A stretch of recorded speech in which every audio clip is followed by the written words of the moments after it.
gotta break down and breathe.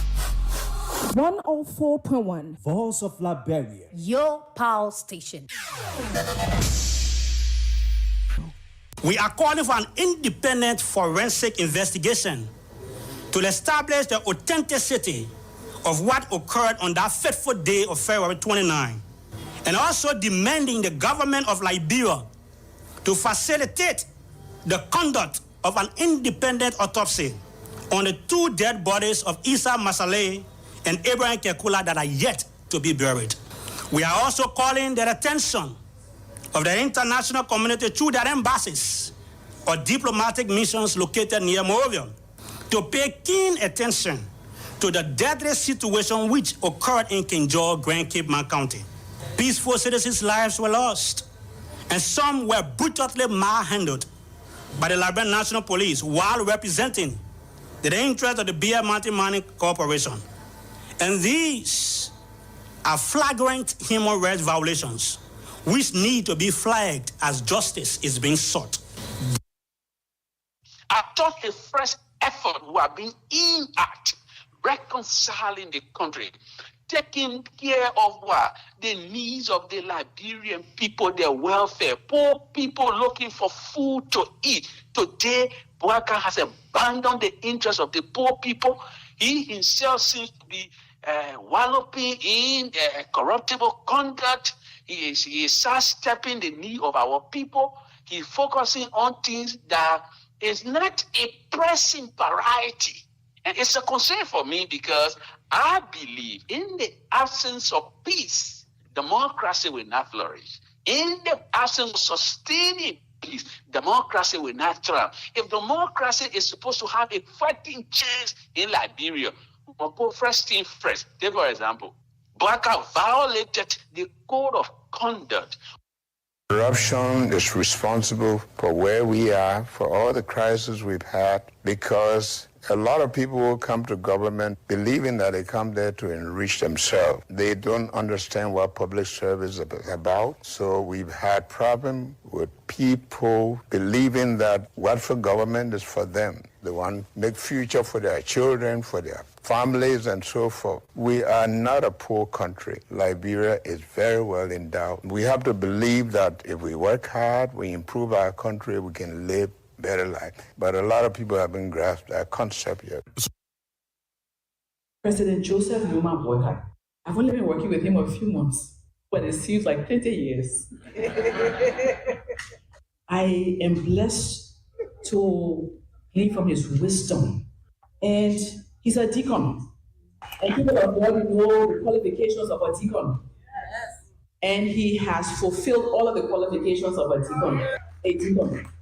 But deacon is a word. Faith is active. And I've been able to observe his faith. He shared with me a story about when time he was in school as a young boy, and he had been put out of school for tuition, and he prayed. The first 100 days, we have said it over and again. We know the cost of living in this country and even health problems that are associated with the messy road conditions. We want to improve that immediately so that we can prepare for their construction. We want to thank them, President Buya, for conceding, and want to assure them that we are all Liberians. What we want is a peaceful Liberia. Our move will be to reconcile the society, to make sure that we all get on board to build our country. So when you put me at the helm of Liberia, then people start saying, look at the story of Liberia, like people talking Rwanda today. But right now, don't lift your hope too high. Things will get nasty, things will get dirty, because nothing's going to change. Even if you made Jesus Christ Minister of Finance, nothing can change. Nothing will change because the expense is looking you in the face. You have to fund everything. In the next few months, a noisy country, a very noisy country, rowdy country, a heavily divided country, a very tough economy, a sense of elitism by those who are coming at the hem of authority.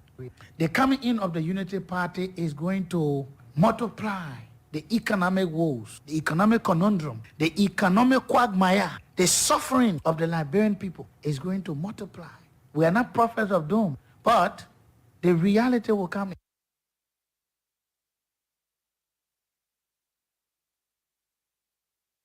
Let me abruptly regurgitate my point of view vis-a-vis. Using my perspicacity and ratiocinations as a compos mentis homo sapien and as an erudite and academic juggernaut, let me delineate the nitty-gritty, the nuts and bolts, and the crinkum-crankum of the status quo. You see, this is not me venting out my garrulity and loquacious monomania in this tete-a-tete.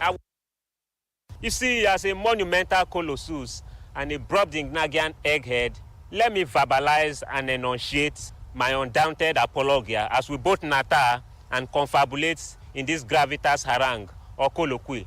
For donkey years, porcupine and whopper pock.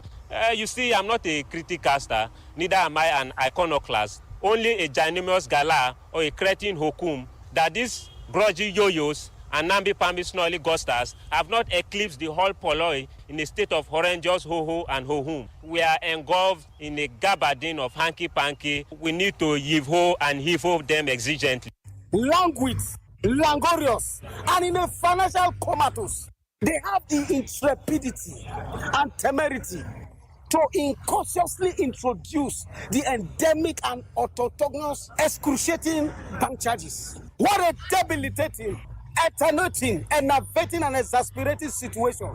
The totalitarians, tyrannical and tyrannous politicos, leave the masses in what I call happy-go-lucky and desultory attitudes. The prodigious charges, or if you like, call it taxation, has anomalously caused a proliferate, unabated, skyrocket cost of living in our milieu. Why create a financial tumult? A verisimilitude harangue to my prescient, vigorous, and vociferously vehement gravitas correro. You see, this matter requires a Brobdingnagian ruminative introspection. As an aficionado and academic apparatchik, let me punctiliously and meticulously perorate and adumbrate. You see, it is lugubriously abysmal and dolorously lachrymose that the price of naira keeps nosediving and plummeting in a pernicious, malignant, and maleficent nodus modus. See, this is a mendacious, perfidious, fallacious, erroneous, and egregious asseverations, allegations, avowal, and averment, unequivocally and uncontrovertibly certain that I did not fecund, propagate, proliferate, and fertilize this lady's prenatal chambers, ovaries, and ovum. Let me give you the utmost veracity, verity, and dinkum oil, and the cornucopia and gallimaufry of the ingredients of this pandemonium and conundrum. For donkey years and a month of Sundays, we are engaging in pata-pata, rumpy-pumpy, and coitus, but I must admit that I did not fertilize and fecund your ovaries, goog, and prenatal chambers. Because in this particular scenario, I will not temper justice with method. Who is that arrogant homo sapien that was part of the production process of bringing this infinitesimal being into this wicked world? Young man, it is crystal clear that you're mentally unstable, and this idiot standing before us is a super moon. That is what you get when the hobo pejoratively hobnobs with the hobo bamboozle, razutazo, rasmatas politically. He was supercalifragilisticexpialidocious. Supercalifragilisticexpialidocious is a way of saying the president was fantastic. But his political enemies said he was suffering from what I describe as new mono ultra microscopic silicovolcanoconiosis. Yes, it's a word that is supposed to be called silicosis, meaning a long disease. But in search for the longest word in the dictionary, they pep it up to become a 45-letter word, which is new mono ultra microscopic silicovolcanoconiosis.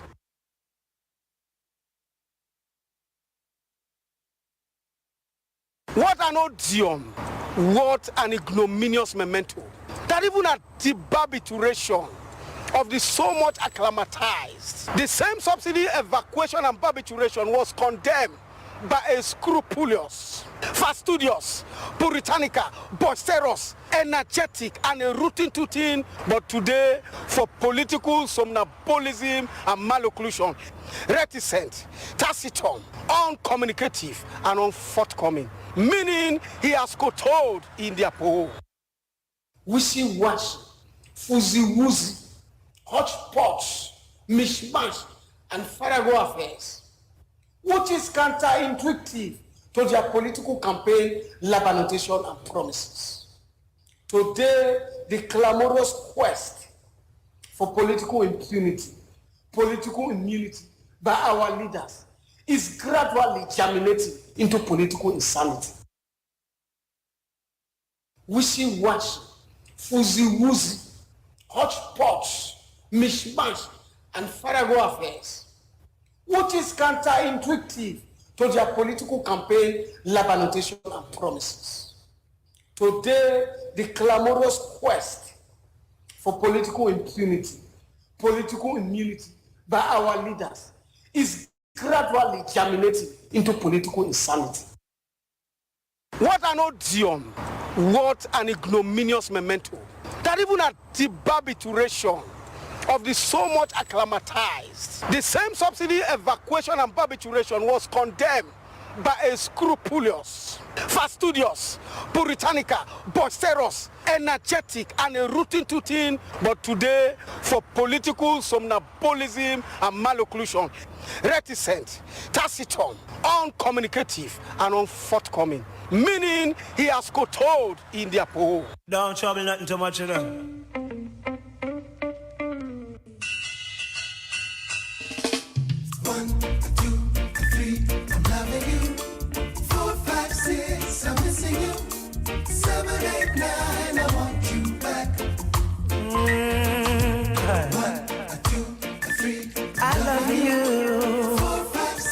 I'm missing you. 7, 8, 9.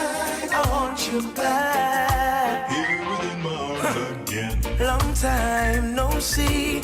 Out your love, I'm lonely. I miss you, and it's too hard to bear. What have you done to me? I'm waking up in the middle of the night without you, and it's so unfair. I toss and turn, reach for you. And that's how it goes when you add value to yourself. You're so massive, you're so extraordinary. Martin Luther King said, even if you build your house in the wood, the wall will make a beating path through your door. 1, 2, 3, 4, 5, 6, 7, 8, 9. And we are on the weekend, people. 1, 2, 3. I love you. 4, 5, 6. I'm missing you. 7, 8, 9. I want you back. With the issues to talk about. It shows on my face. So let me say good afternoon. Thank you ever so much that you made us a part of your Friday itinerary. They say in Liberia, TGIF. Thank God it's Friday. But before TGIF, it's TGIM, TGIT, TGIW, TGIT, and TGIF. Then it's going to go beyond TGIS. It comes back to TGIM. My name is Sam Andrews. Edwin Dry is in. Patrick Sai is on the camera. We are at your disposal from now till 5:50.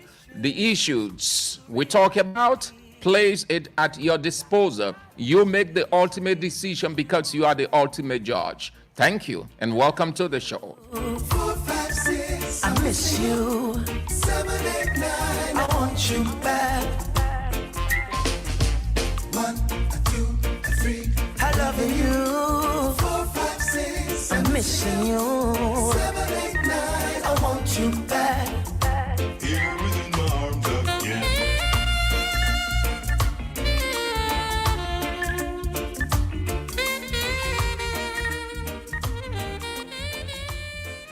Okay, as it is the custom of the show, let's move on to greet you as you've come on. Thank you so very kindly, I should say, that you join us, whatever the means, to get on the show. We appreciate it. Thank you so very much. Alfred Wiggy, you are on. Didn't say where you are following from, but the most important thing is you are on. Thank you so very much for that. Samson Kerry, you've come on from Batnersville Township. You said Simeon Taklan, you are following from Johnsonville. Mia Brown, you've come on. Ignatius Loyola, You've come on from St. Paul Major Seminary in Bangabon County. Okay, thank you. We shall do that. Juje Oneware, you've come on. You come on from Johnsonville. You come up from Johnsonville. You come up from Johnsonville. More, that's Tito Moses. You are following. Thank you ever so much for coming on, Tito Moses.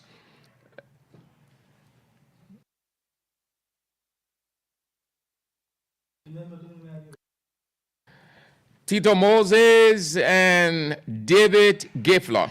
Okay. So we will recognize you. Please hold on. We're going to take a very short break. Right after that, we continue with the issues to talk about.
We even try to compete.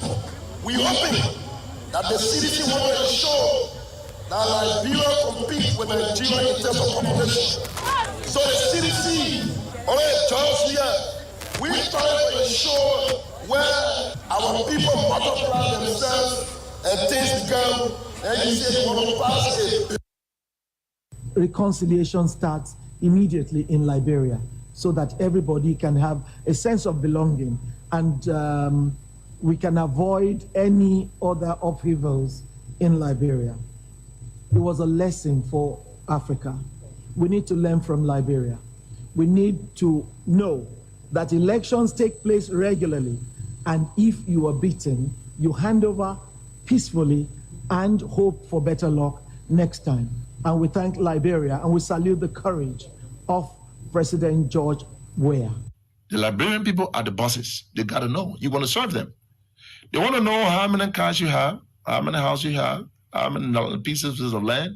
They don't want to see overnight riches. You in one small room, 20 there after 8 months, they see you in a mansion. You're going to explain it. So we want to take it serious. Before you take seat in GMB government, you will tell GMB, you will tell the Liberian people why you brought on board.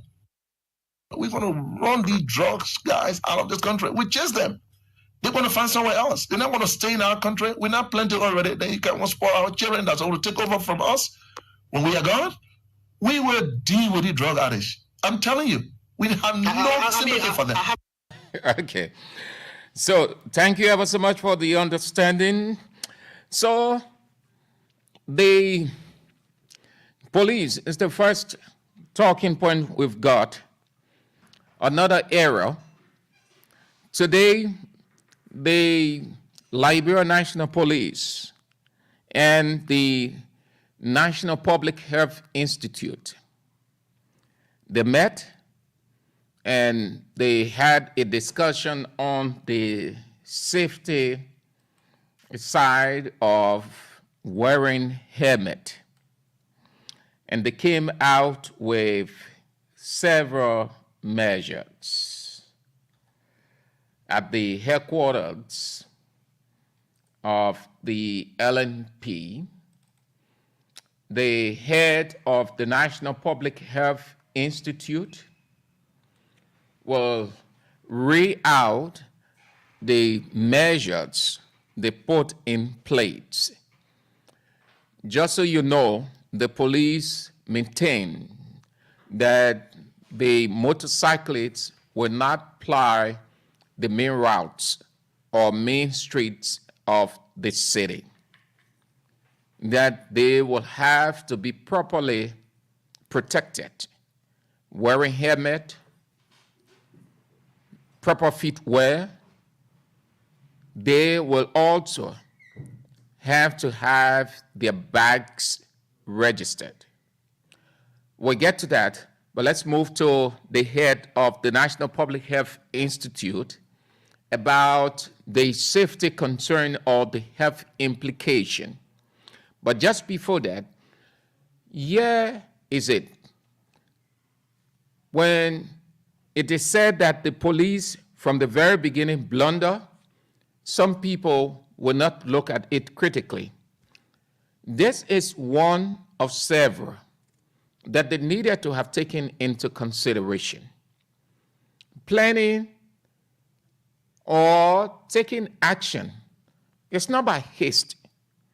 It's not the sentiment you put into it. It is the reason, careful thought. Before you take an action, you must sit down and take into consideration all of the factors associated with executing that plan or action, and those whom will be the direct affectees or beneficiaries. You take everything into consideration. At the end of that analysis, you will know what to do. So in this case, they were not concerned from the onset about anything called health implication. They were not concerned about the psychological part of it. They were only concerned about moving the motorcyclists from the streets.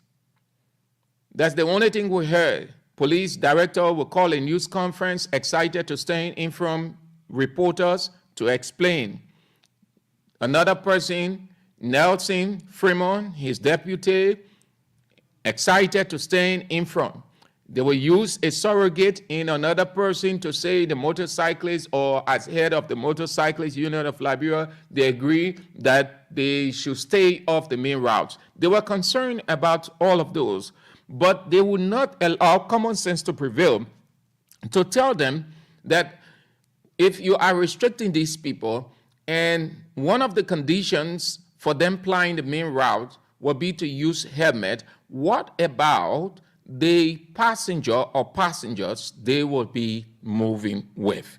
If the passenger got helmet and he drops that person and another person gets on, and that person who gets on is sweating, and that person who is sweating gets off, and another person stops the bike, but that person isn't sweating and the helmet is wet, they would not think about any one of these. So you see, look, when you have power and when there is a high obsession for power, you miss out on the simple things that will make your job very easy and attracted by the people. So what they should have done from the onset, it is what they are doing one at a time.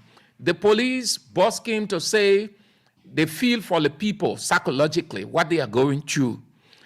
And they are monitoring the situation to decongest the already congested traffic when there is no congested traffic.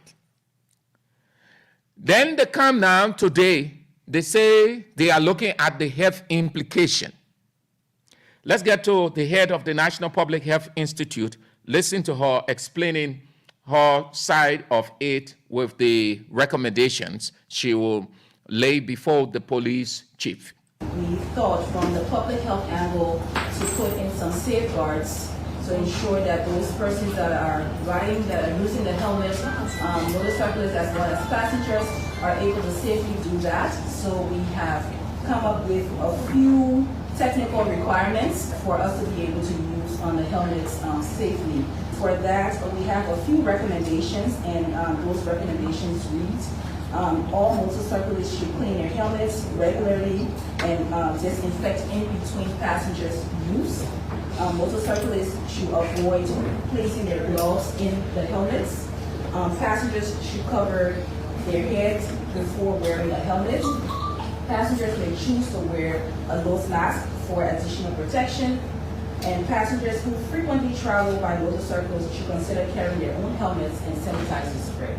So those are the guidelines we've come up with from the public health angle to ensure that those persons that are using helmets are safe and prevented from disease spread. The head of the National Public Health Institute. So that's what she recommended. You want to have a listen again carefully before we can talk about it. We thought from the public health angle to put in some safeguards to ensure that those persons that are riding, that are using the helmet, motorcyclists as well as passengers, are able to safely do that. So we have come up with a few technical requirements for us to be able to use on the helmets safely. For that, we have a few recommendations, and those recommendations read, all motorcyclists should clean their helmets regularly and disinfect in between passengers' use. Motorcyclists should avoid placing their gloves in the helmets. Passengers should cover their heads before wearing a helmet. Passengers may choose to wear a nose mask for additional protection. And passengers who frequently travel by motorcycles should consider carrying their own helmets and sanitizer spray.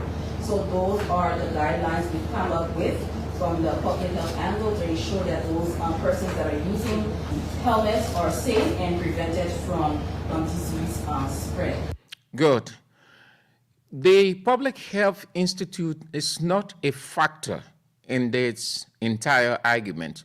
So we're not going to say anything critical of her presentation.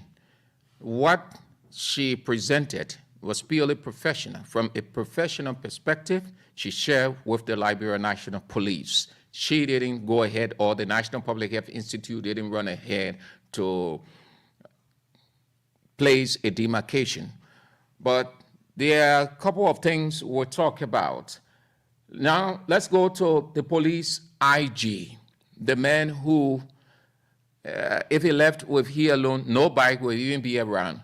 Why did I say that? Because he said that it's not a choice. They were only trying to see the motorcyclists, allow them to see racing, but dialoguing with them was not an option, because it is a law and they are implementing the law, not an option. It's not anything extra that we are forcing on people. This is something that has been on the books since 1972, even before motorcycles became a more frequent means of transportation in Liberia. And we're enforcing these laws because that's what we should do as police. More so, we are concerned about all of our citizens and those within our borders, we're concerned about their safety, how they move around from place to place. I will re-echo the fact that motorcyclists, they're an integral part of our society, and we're concerned about them. These measures are in connection with their overall safety, because we can be protecting them from one angle and looking at the unintended consequences that could derive from this good action of the police.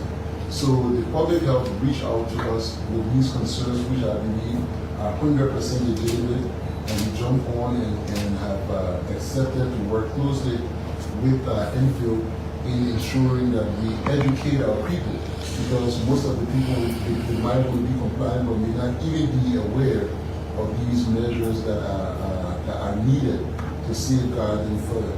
So I want to say thanks to the public health family for this support. We will continue to echo it as we go out.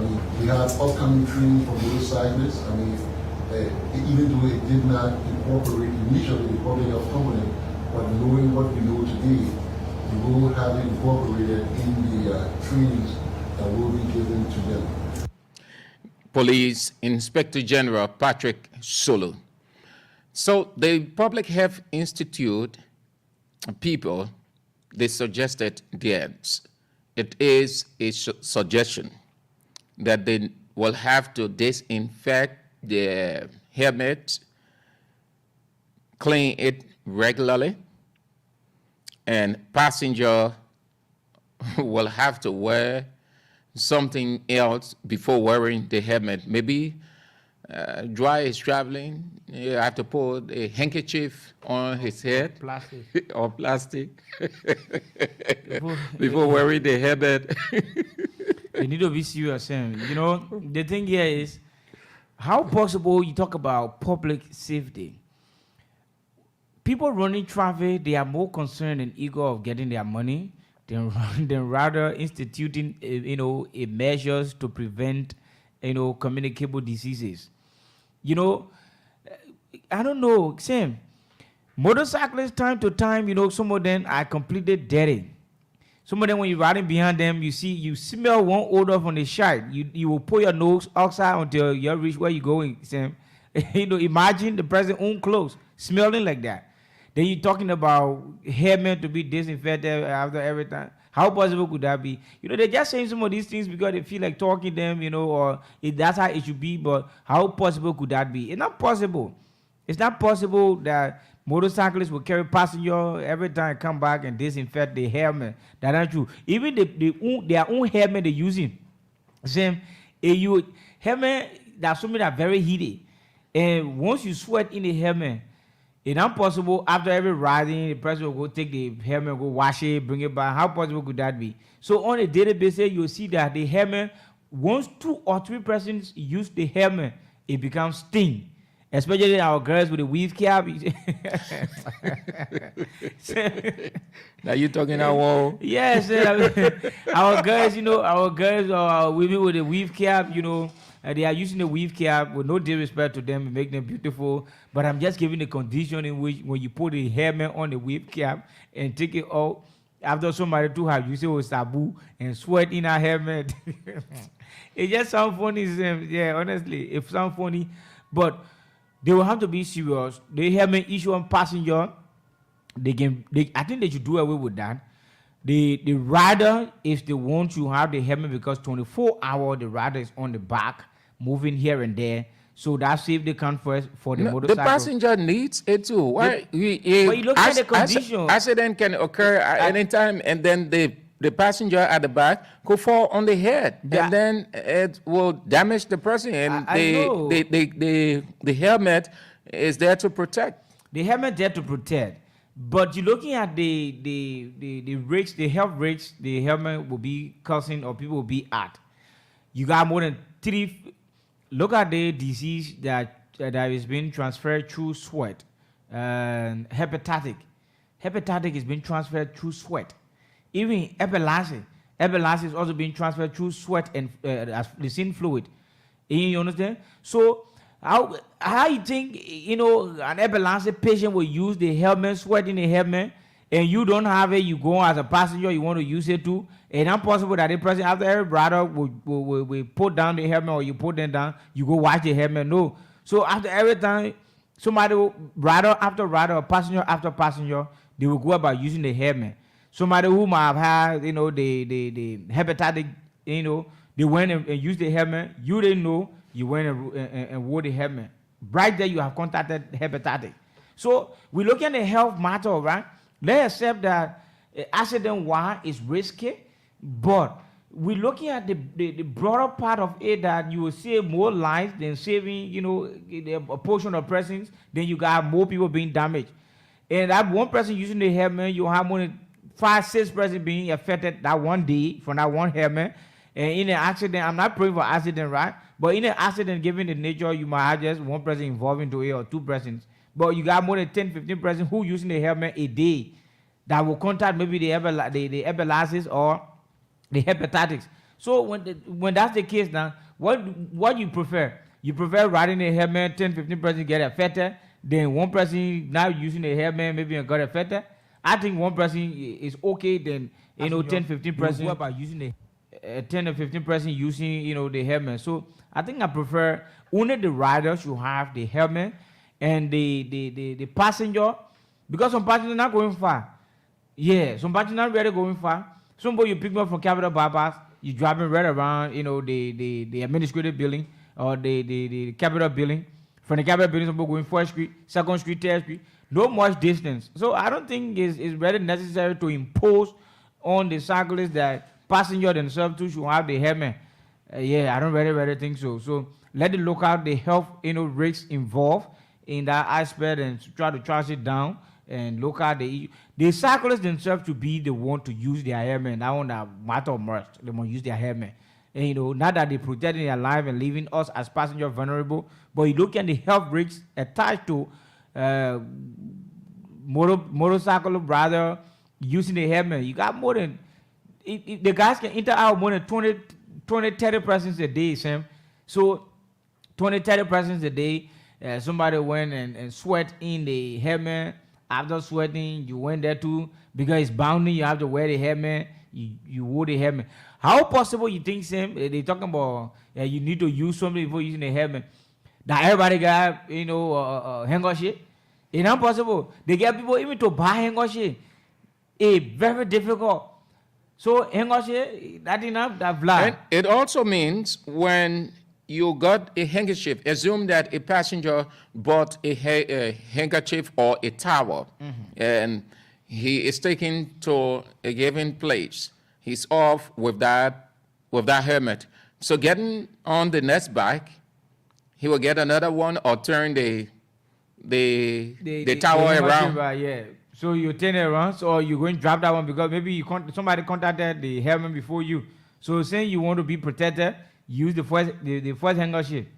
And the second motorbike person coming, you have to buy the different handkerchief again. That's been very funny, Sam.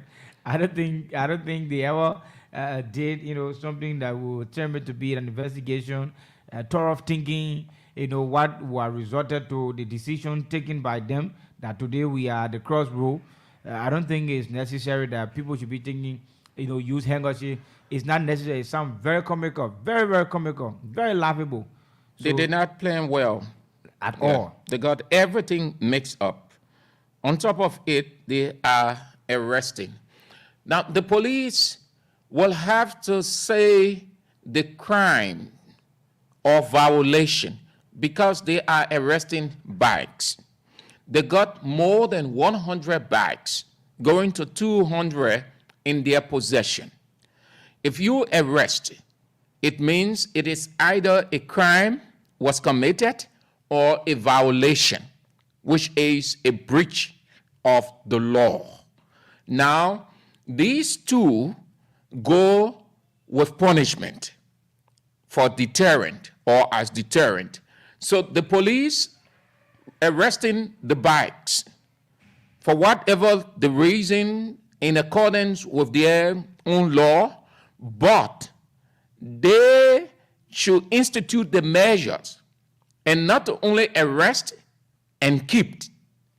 If a bag was arrested, then you want to state why the bag was arrested, what violation or what crime the rider committed against the state, and the penalty associated with that, so that the rider will not breach the law again. But instead, they are only arresting and parking, arresting and parking. And at the close of the day, most of the guys will not get the bike back. That's stealing, whether you like it or not. Because if you arrest, then you institute the punishment, and the person serves the punishment, and then at the close of the day, if it is the registration and the person does the registration, then you give his bike. Yeah. Let him move. But you can arrest the bike without telling the person how would they retrieve their bag, or where are they going to retrieve the bag. It's being criminal too. Yes, Sam, we must say this. It's being criminal because some of the motorcyclists will lose their motorbike in the process that we were saying this morning, right? Bulk of the motorcyclists, you know, they are riding for people. Some of them took somebody motorbike and said, me go come back, me go hustle for the day. And you went and took the bag from the people without informing them where exactly they are going to get the bag. In fact, their appearance, you know, show that kind of fear in people. People standing with guns, you know, it makes the motorcyclists who even want to go around to inquire where are they going to get their bag, because you never make noise. You see police officers standing with guns, Sam. Only the sound you'll be going by when they're giving you sound, but with the gun, you know, paso, that's how it's going to be like. But where exactly to go and get your motorbike? Some of them are not in the know, and some have expressed serious, you know, dissatisfaction over the process. Like we said this morning, when a law is being imposed, people who are trying to violate the law only give them the instruction that you are violating the law. So, like we said, when the law is that nobody should plot the bridge down to the slipway area with motorbike. When motorbike man coming to enter the bridge, give the man the instruction, say motorbike is not allowed to plot the bridge. The person go back. But if you will come, the person even reach to the bridge, you start chasing the person between the Asmon Street area coming down the water street. You start, you know, you want barricade the person. And there's this thing they do, a serious crime. There's this thing they do. It can cause you an accident too. They move to the bike and forcibly remove the key. They do it for keke and for bike, which is wrong. Why you take the person's key? All you have to do, use your authority. It seems the police in this country don't know the authority. They don't know that they have the authority, so they use force. There's a difference between authority and force, authority and power. The police don't know. You wear the uniform. You got the full right, authority, everything of the state. That is the authority. Power or force is when you move with your body to exert. So the person stands and said, don't pass here. And nobody passes there. The person is exercising authority. Force is when you move to the person and pull the person over. The police has the authority. You use the authority and start being unruly to your very people. Stop flaunting the very law. Stop contradicting your very self. The two core values of the police: protect law and property. You confiscating or you seizing property, you can't give it back. It is wrong. Look at Vitan. Those of you who are around there, those of you who are coming from across, just look through. Look on the field. You will see bikes parked. The police now, I don't think they have space again to park bikes. They will wake up early in the morning and create a scene as if Liberia is going into a war. See the police people, we know that for a fact because we pass around them, we see them. They are vexed, like their opponents coming. They invest where they are. So money. They get their water tank. They get guns. That's a fact. I saw the other man were coming in the morning. The man standing up like he getting ready to shoot. But we were afraid in the car. We were afraid. The driver had to slow down. We said, no, go. They won't do anything to you. They're not in search for you. But the driver was right because the way the police officer who had the gun positioned himself. Yeah. I heard the man as if he's getting ready to open fire. They put fear, they just put fear in the motorcyclists. You know, let's agree that the law is the law and motorcyclists should abide by the law. That's reality. But then the implementation of the law should not appear as if the people are, lawless, they are not law-abiding, then you want to do certain things to... That's how they see the motorcyclists. Yes. That's how the police see the motorcyclists and other people as reckless and don't care people. So you want to do everything to subject them to the law, has been required. The thing here is, we can take it very easy. Tell the people went into a meeting with you as well. So I don't know how did they derive at the May 15, no go Zoom stuff. They deceive the motorcyclists. They lie to them. They lie. Just heard Takun J will say they fool the people. They lie to. Yeah, so these things are not really called for. This is our country. People should not be doing things as if they want to make us scared. They want to make certain group happy and people elected people because they have come to use power on them or use folks on them. This is our country. You can't make anybody scared to live in the country. You can't deport anybody from the country. You can't just grab anybody and go put them in jail. The thing is that if you're implementing law, it means you go stand before the people who kind of gun them, make people look at fear, let's say scared of you. You know what kind of psychological effect it has on some of the old lady then who's selling along the road. We want to see police officers with gun the feet that's something big about to happen. Say, so it has psychological effect too. Are you not also taking into consideration that one? She will run back to her. She said the people coming fuel. The people coming fuel, yeah. Psychological effect it has. You see, students going to school, seeing people standing with guns and stuff. These things are not called for. We are all citizens. If the instruction was given, motorcyclists do not plow the street of Monrovia without helmet, just stand to where you got your checkpoint. Any cyclist who is riding to head Monrovia who don't have the helmet, just give the sign to the person and say you are not allowed to plow. Tell the person to go back. Turn around and go back. But instead, they will go and get the motor back and park it as if the man has committed a crime. The thing here is, you have already given the instruction that they should not plow the street of Monrovia without helmet. So what you do now is your checkpoint will be around the Freeport, your checkpoint around the ERWA Junction area. All the places your checkpoint will be incited. Now you have a police patrol car, plotting the street around Monrovia, Perry Street, Runner Street, Gary Street, all over. Any motorcyclist you will see there, meaning they have violated the law of coming that far, you are now to arrest them. But somebody who trying to access and have not access, you want to arrest the person. It's not called for to. The person who might want to go back or never knew that you have put your checkpoint down there, came and met you, all the person need is to turn around and go back. But if the person violate empowered by you and come to Central Monrovia, that means the person has violated. Any motorcycle you will see in Central Monrovia, you can arrest that person because you have earlier on told them that nobody should plow this street. So the people on the boulevard, when you see them, you can also arrest them because you have earlier on told them nobody should plot the boulevard. But nothing of such was being done. You will sit down right to the checkpoint, people come, then you arrest that motorbike with you, nobody will go in town. But why you arresting me? To Freeport, and I in town, then why are you arresting me? Man, this country is interesting. I like this country a lot. You can feel better anywhere than your home. Yeah. So, you know what they did? When the police got so obsessed with helmet, everybody, they declare Liberia Helmet Day. Yeah, National Helmet Day. Send it to Patrick. Send it to Patrick. On WhatsApp. Yeah, send it to Patrick WhatsApp. Where's your... Send it to the producer.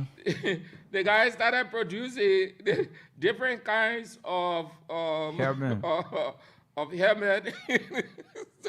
Then the way the way they put the president. The president on that his daughter and her granddaughter graduation ceremony he went on. There he would So everybody they say waiter. They say a helmet. So declare national Waiter the helmet. helmet, top, the helmet. Pot and Everything, all. Broken the pot, helmet. broken pot and all the position as a helmet. A helmet. So you see, the thing that be friend. Motorcyclists, if they go against the law, they should be penalized. When the cyclists will plot the street to where you give them the instruction, and you cut them there, arrest them, and send them to the police station so they can go and bear the full weight of the law. But not that they are trying to and have not, then you arrest them. You arresting people with a free port. You told the Bonado come in town. You arrest the man of Freeport. So, yeah, what the reason of you arresting the man of Freeport now? The man has not come to town. Why is the man just bringing somebody around the Freeport bear and drive the person and turn around and go back? Then you went and arrested the person. You say, "We say, I'm not go in town." That in town you are going. How you determine that in town the person are going? Okay, you told the person not to plot the boulevard. The person tried maybe coming from inside 12th Street or stuff and they trying to cross. You went and arrested the person to pull. You arrested the person. The person said, I tried crossing. But because you now see the person on 12th Street trying to cross, you arrest the person. The person is not applying the boulevard. So I don't understand how the police go about, making their laws and stuff, We'll soon start wearing our own helmet too, Yeah, I'm sure. No, in studio too. That national helmet thing. That big boy. So they started to make fun of it. And it was very demeaning to the police. In essence, they were telling the police, since you know how to go about this thing, you're so obsessed with motorcyclists wearing helmet. So let's go now. Let the community go to that way. Prepare. Some of the helmets are so Patrick, some of the helmets, when you see yourself, you won't fall down. Oh, LRB. It's a motorcyclist helmet day. Let's get to the line. 0770-907-907, 0886-673-922. Yeah. 0776 0770-907-907, 0886-673-922. Few calls, then we'll move to the next talking point. Hello? Good afternoon, Sam. Yeah, you want to call your name and go straight to your position. This is William Harvey calling from Capital Papa. What's your position on this one? Sam, it happened to me. You know, using the police doing that part and they arrest them at 2 bad, my beginning of rhyme. We won't get insurance, we won't buy. They took all they suck all the gas when they moved to motorboat. They were 10 full. But your two guys did not have helmets, did they? No, they got everything like insurance and they never have, but we did the insurance, we went for the buy now. To get a buy or a partner and get a buy and park in there. When we went, the 10 full, the 10 they were completely empty. When we went to go ask the commander, they made that chicken or they made one slapping. I tell you something. When you went for the bag after securing your insurance, when you went for the bag? The first day they arrested the bag because I was not having money. So when I come and my web went, with the children, they okay the insurance. I said I'll go with them. When the children went for the bag, the children called me, the children went for the bag, the insurance, okay, yeah, get a bag. But when to get a bag, no gas is the same. Yeah, but at least, my man, and you got your bikes? Yeah, we got at least thank God. My man, let them carry that gas. Let them go use it. That's an error. Sorry, not all the police people. That the bad ones we're talking about, they can steal. Don't mind them. Without gassing anything. Hello? Yeah. Good afternoon. Yes, good afternoon. Your name and where you called from. Go straight to the point. Yeah, my name is Dan Johnson. I'm calling from Nizo. do you have to draw to the attention of the helmet? Yeah, so if we are not careful with the helmet issue for the passenger, we may likely create certain virus in this country, and it will be very hard to control. You bike rider? You bike rider? Yes. Because the helmet, one helmet. How long you been riding? How long you been riding bike? I've been riding bike for the past 2 years. And that's your source of living? That is not only my source of living, because my wife is selling other small things too on the sidewalk. So they both can help the children, the school fee and things. They arrested yours? No. But I'm talking about the helmet for the passenger. Is what I try to complain about. That it will not be safe, it will not be help for our health. Because one helmet, and you have more than 30 passengers you take per day. But in the morning, in the afternoon, the amount of people that will use that one helmet will cause certain virus. Yeah, you're right. All right. The ministry of health need to take in consideration and see what they can do about the helmet issue. Thank you. Hello. Hello, sir. How are you? Good afternoon. Your name? My name is Ellis Freeman, and I call you from Canada. Let's hear you, Alex. My brother, we told the people didn't mean well for us. I tell you, for God's sake, listen to what you're saying. I mean, one motorcycle, we got more than 15 to 20% that depends on each other motorcycle. They talk about 100 motorcycles that got done there. Our motorcycle then they arrested. They lead to Central Minute. He's saying today. The other one is when I able to wake up, they left rusty now. It's still parking there. Okay, sir. Thank you. So, hello. Hello. Your name and where you called from? Yeah, Uncle Sam, I'm Anthony Saba calling from the 12th Street Bell.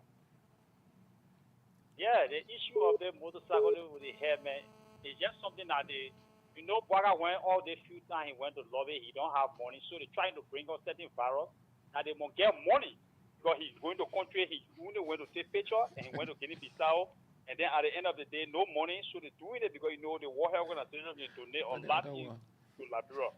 So they're doing it so that people will encounter different kind of virus, and the international community will run and come quick and then give them money so that they can start using it.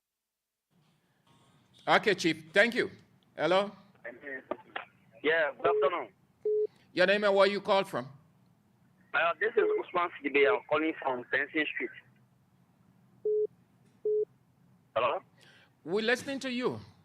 Yeah, thank you for the topic on our discussion.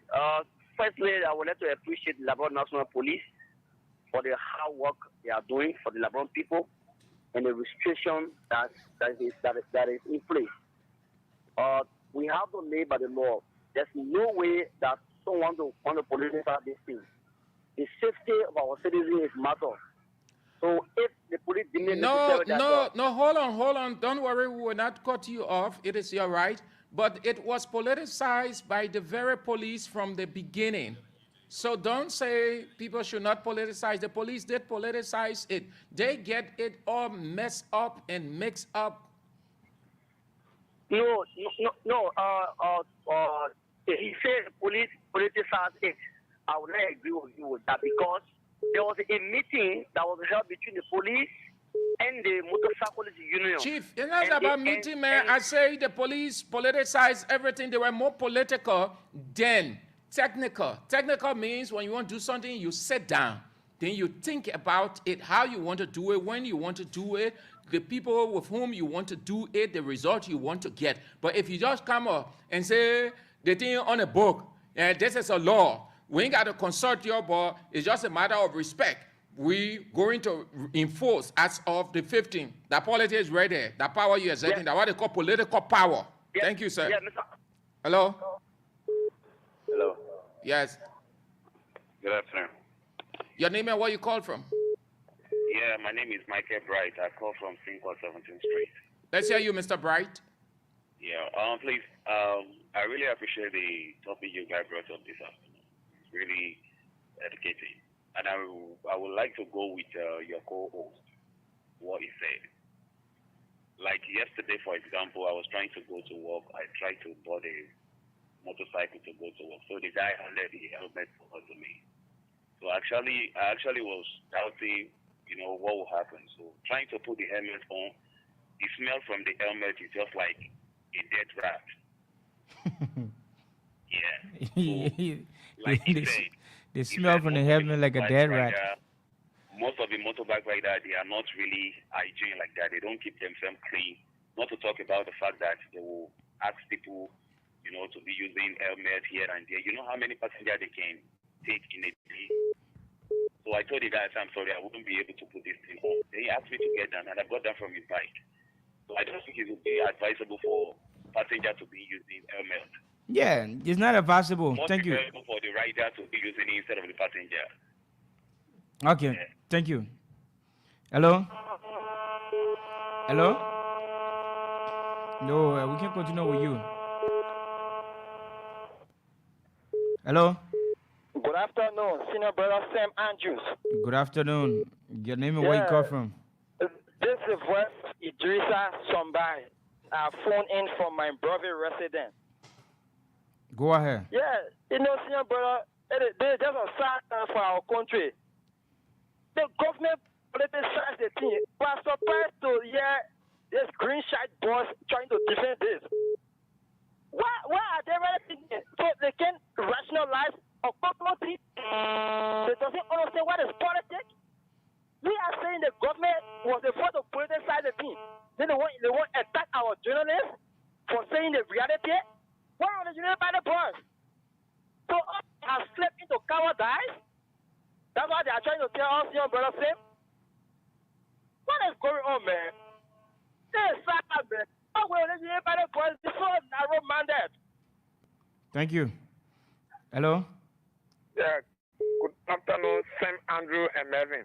Good afternoon. Your name and where you call from? Yeah, I'm Peter Doris. I call from another street light in Lower Johnsonville. Thank you very much for a fascinating discussion this afternoon.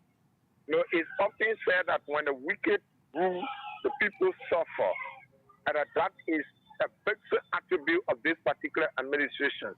Goggle Koma, with all the education that people boast that they acquire, it is only to clear motorcycles from the street. Is that the only method that we have ever learned? Because they did it, their 2-year regime, it did not yield any economic benefit to the Liberian society.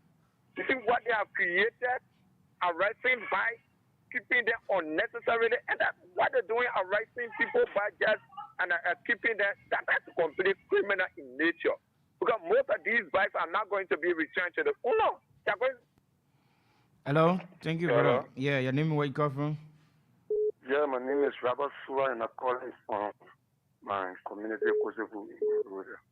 Yeah, go ahead. Let's hear you.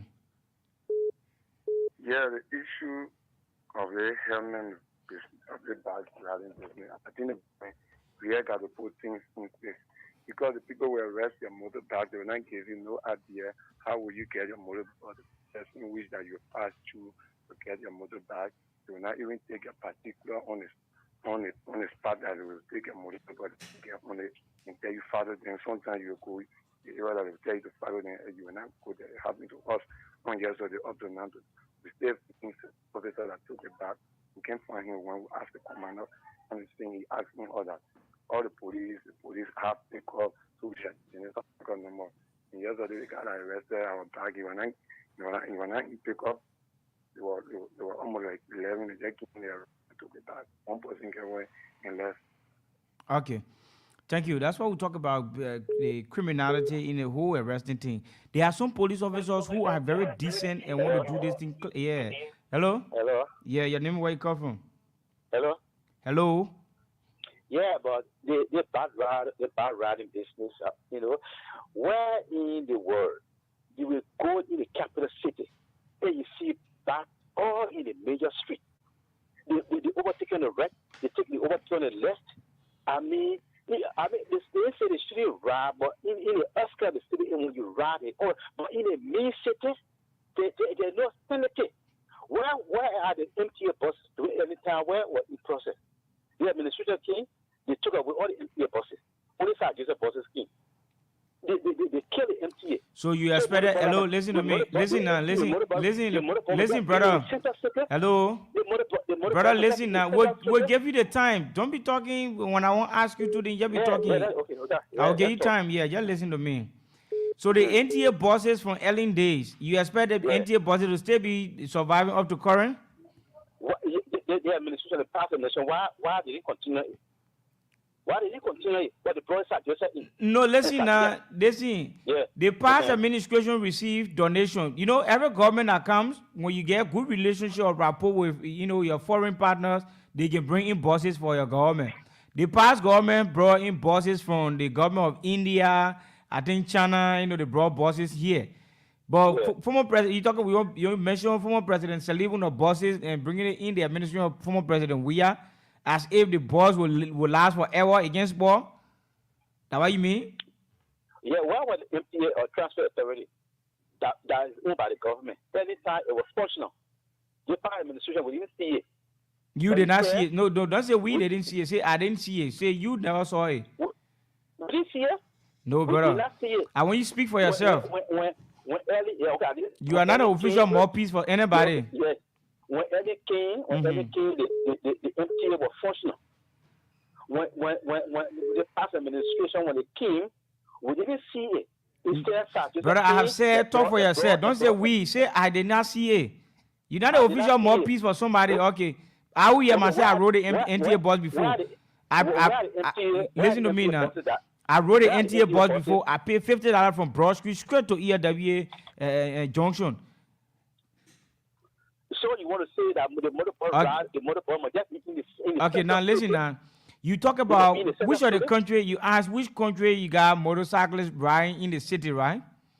All right, I don't want to dwell on which country that got motorcyclists riding or in the capital city. But the thing here is, do you compare your country economies with those countries? No. Listen now. Yes or no? Let's get it first. Let's get it one straight first. Do you compare your country economy to other countries? The country you're talking about?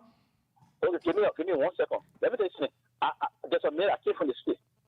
The man asked me to take him to Monrovia. I came from China. When the man entered Monrovia, as soon as the man entered Monrovia, the man see the bar rider all over me, confused. The man said, wow. You're making me America. You see, I saw down when you eat your stomach full, you can get into any funny thing. I mean, the people try to send it in the city, they say that the government is cruel. They say they shouldn't ride, but ride in the Oscar or the other zero ride, but in the main city, you don't go there. It doesn't create sanity. Thank you, man. Thank you. Not because everybody got to talk to me, you can't talk yet. The thing here is, they make it for America. You ever ask that man question, or maybe because you're just enjoying the lecture, so you not benefit anything from the main conversation he had with you in the car. But that's somebody came from America, you want to compare Liberia with America? Right? What kind of idea that person get? But that's Liberia. You even cause you were lucky that we allowed that kind of long time to you. Liberia, somebody come from America, you can talk about America, they won't get happy. America, you know how far, you know the distance between you and America in terms of development, in everything, in fact. But Liberia has a city. Liberia does not have a city. What should be ashamed of themselves to be talking about city, What do you have here? Sorry to say, but this is a village. You know what a city is? The only bike you're concerned about, that you're using the word sanity, not only this color, but many people, they will use other countries to think that, yes, this should be the justification because other countries' bikes are not plying in the streets. Everybody different. How you run your house is not how the next person run his. Everybody different, so you can compare. It is this comparison that get Liberia in where it is today. That we're about to celebrate 177 years. Your city is filthy, dirty, that is city you ban. You talking about you want to ban motorcyclists? But people coming from out of Liberia, the inner city, they just feel the inner interior. They have to be asking, when will we reach? The thing you're saying, we were just discussing it last night. You and I read downstairs, right? They say that you stopping motorcyclists from plotting the street. Now we agree and accept. Your city, the street lines in the city, almost everything going off. You got nothing to do with that. You thinking in that direction. Then you talking about you want to stop motorcycles because I said they so they are not to plat the street. Now let's agree and accept they are not to plat the street. But what are you also doing for the electricity? Yeah, the so, street light. So what are you doing now? Put the motorcycles on one side. Aside. They are not to come to town. So since that it is now. a city now, let it have everything representative of a city. Of a city. Under administration now. So we put the motorcyclists one side. Now we agree the monarch can enter. They're not coming in there now. Pour into all of now the electricity. Now the electricity in people's homes, but we're talking about the street, at least to beautify the street, to give the security to people who walking along the street in the night. Where is it? In other countries, it's not even there. In other countries, okay, the America, a lot of funny person came from was telling you that in America, you can see motorbike riding in the street. A lot of funny one, you might hear towing cartoon in America, they send him down here. He get nothing doing. In America, motorbike can fly the street. Then Labrador, motorbike fly the street. What is the difference you want to compare Labrador with America? You know the difference between Labrador and America? In other countries, foreigners are free to walk about. They can move out freely. They can take a cozy evening walk. In your country, in our country, in the city, the foreigners are afraid to walk outside because the place dark. No security. No security. Robots all over the place. But at the city, you're boasting off. You have to be careful. Who told you? Well, we agree it's not a bad thing to clear the people and to put in those restrictions. But don't be comparing. Don't be comparing. You're 176 years old. You've got nothing to show. Ghana fire above you. Sierra Leone fire above you. We started the war at the same time, ended the same time. Sierra Leone there. Go to Sierra Leone. See the city. See the capital city, Freetown, and compare it with Liberia. Go to Nigeria. Nigeria, I think they have changed capital city 2 or 3 times. Go to Ghana. See Ghana. You don't be comparing Liberia or Ghana. Liberia is older than all the African countries. The only country I think they will have to talk about, the other time I think I was reading on them like Ethiopia. Addis Ababa, they say Liberia, Ethiopia older than Liberia. Yeah, that's true. Or Liberia older than Ethiopia. No, that history is right. Yeah, Ethiopia is older than Liberia. And but no progress. No progress. Then somebody come from America because they were eating shawarma or whatever stuff in America. Then they can sit down here and say, oh, why is it not yet? But what are you doing as a citizen too? It's a responsibility. Not only the government. Yeah, biggie, in America, motorbike can plow the screen. Yeah, we agree, motorbike can plow the screen. But why would you go away, America? Why your contribution in fact, you can't even bring cars and you own passenger car. Okay, in America, the poor guy, almost everybody that got car to their disposal. They use car from one street to another. Then you ride from beginner to come over. You get a car. You in rent a car. Then you talking about motorbike or fly the street. How can I think a funny guy can talk on the video? So he might not to call on the video talk. Okay, so let's move now to the next issue, which is pure political. Well, Liberia is a joke society politically. Liberia doesn't have what it takes of a political culture, least to talk about the institution itself. What we have here is just noise making. We don't have politicians and political institutions in this country.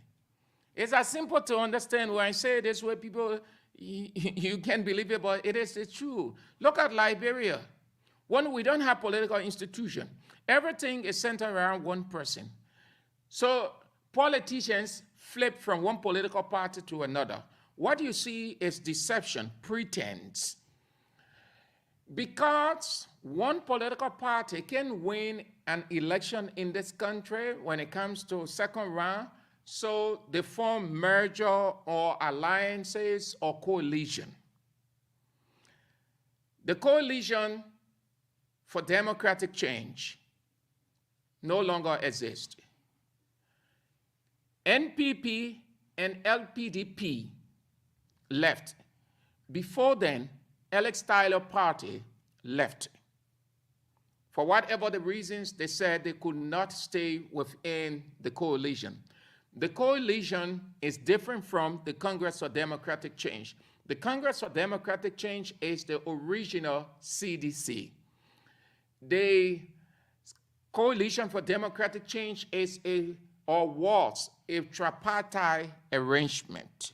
They came together to join forces to move forward through a framework document, just as we saw the collaborating political parties.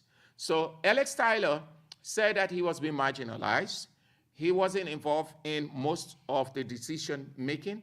The party wasn't given the position it needed to have as per the memorandum of understanding they had, coupled with other things. So he was leaving, and he left the Coalition for Democratic Change.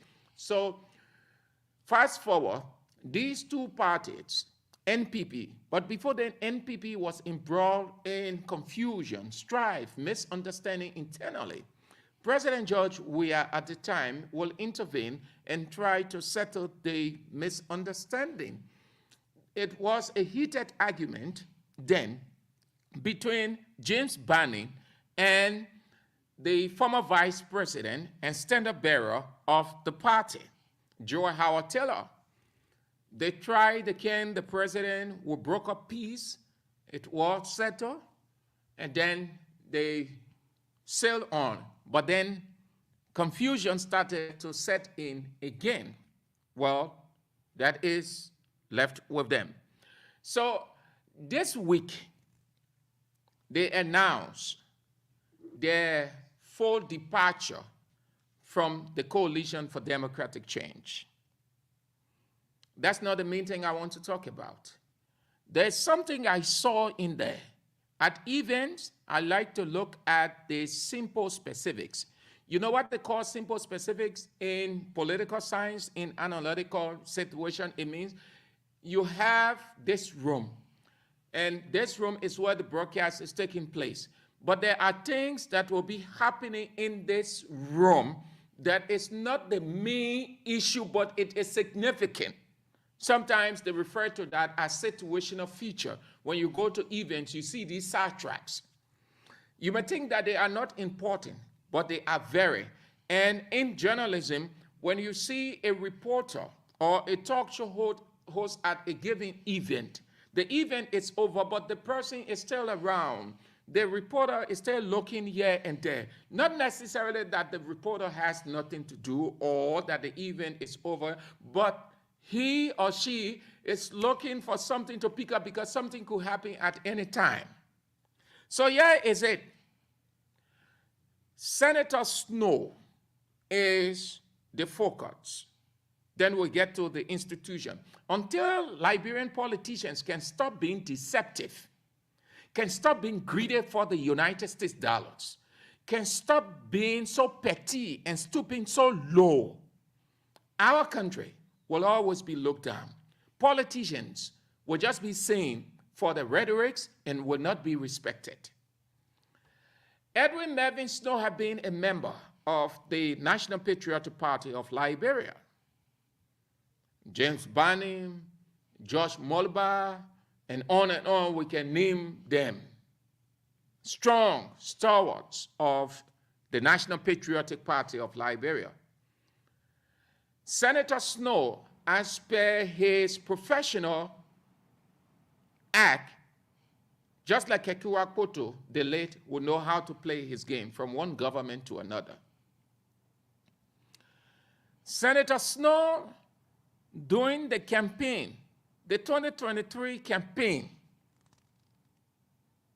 at one of CDC rallies,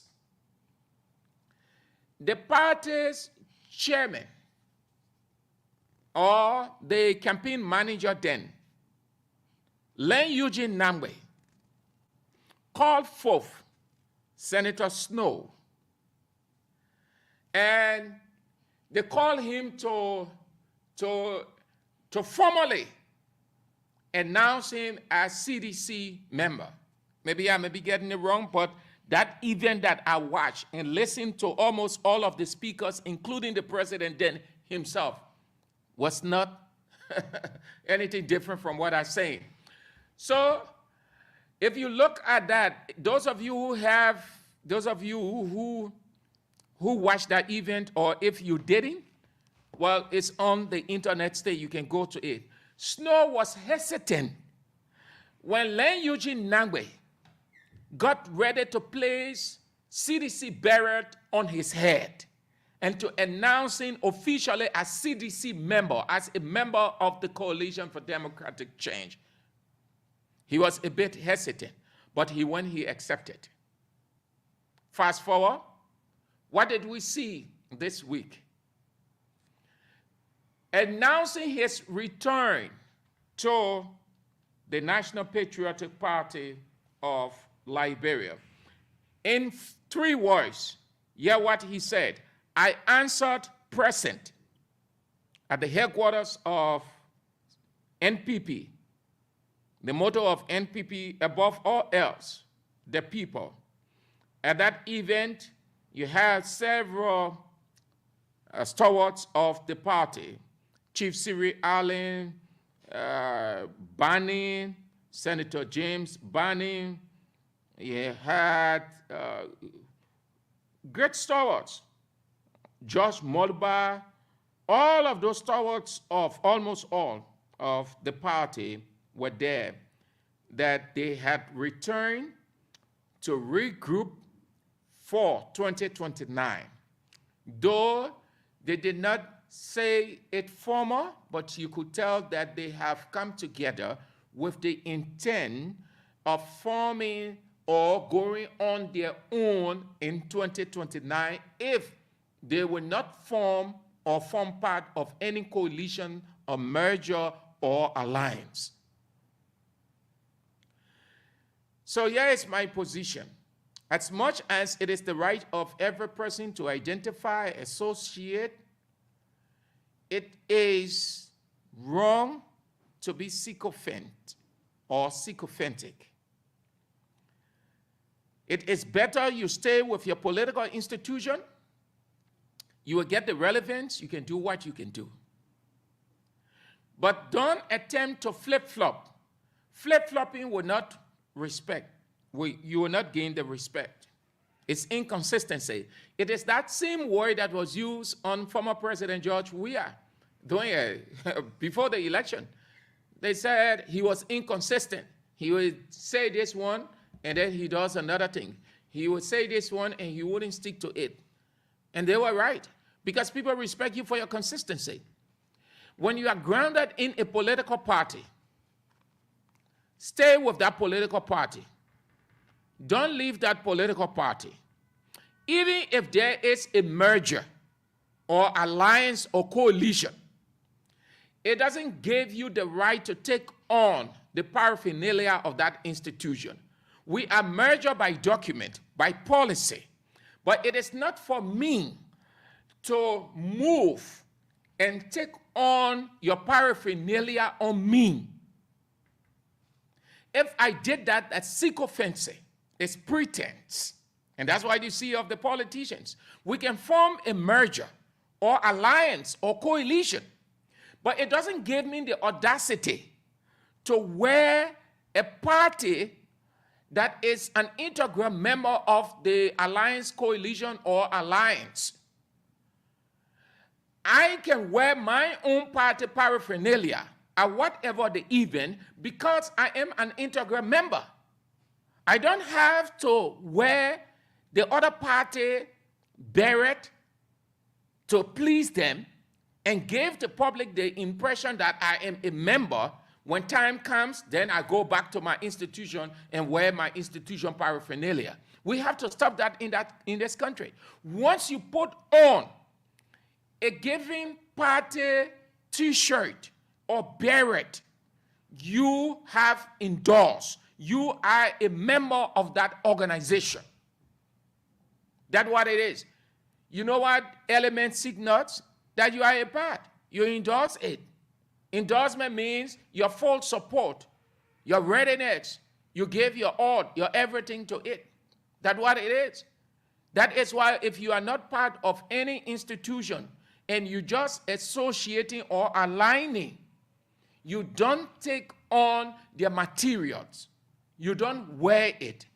They will not wearing it, they will not say, no, you don't come around us. They will respect you for your opinion, your decision, because you have your institution. You maintain your institutional policy. But if you drop everything and take on another party or institution paraphernalia, you have dropped your institution policy and have taken on that institution. You become an integral member. So if anything happened and you say you are only associating, nobody will believe you.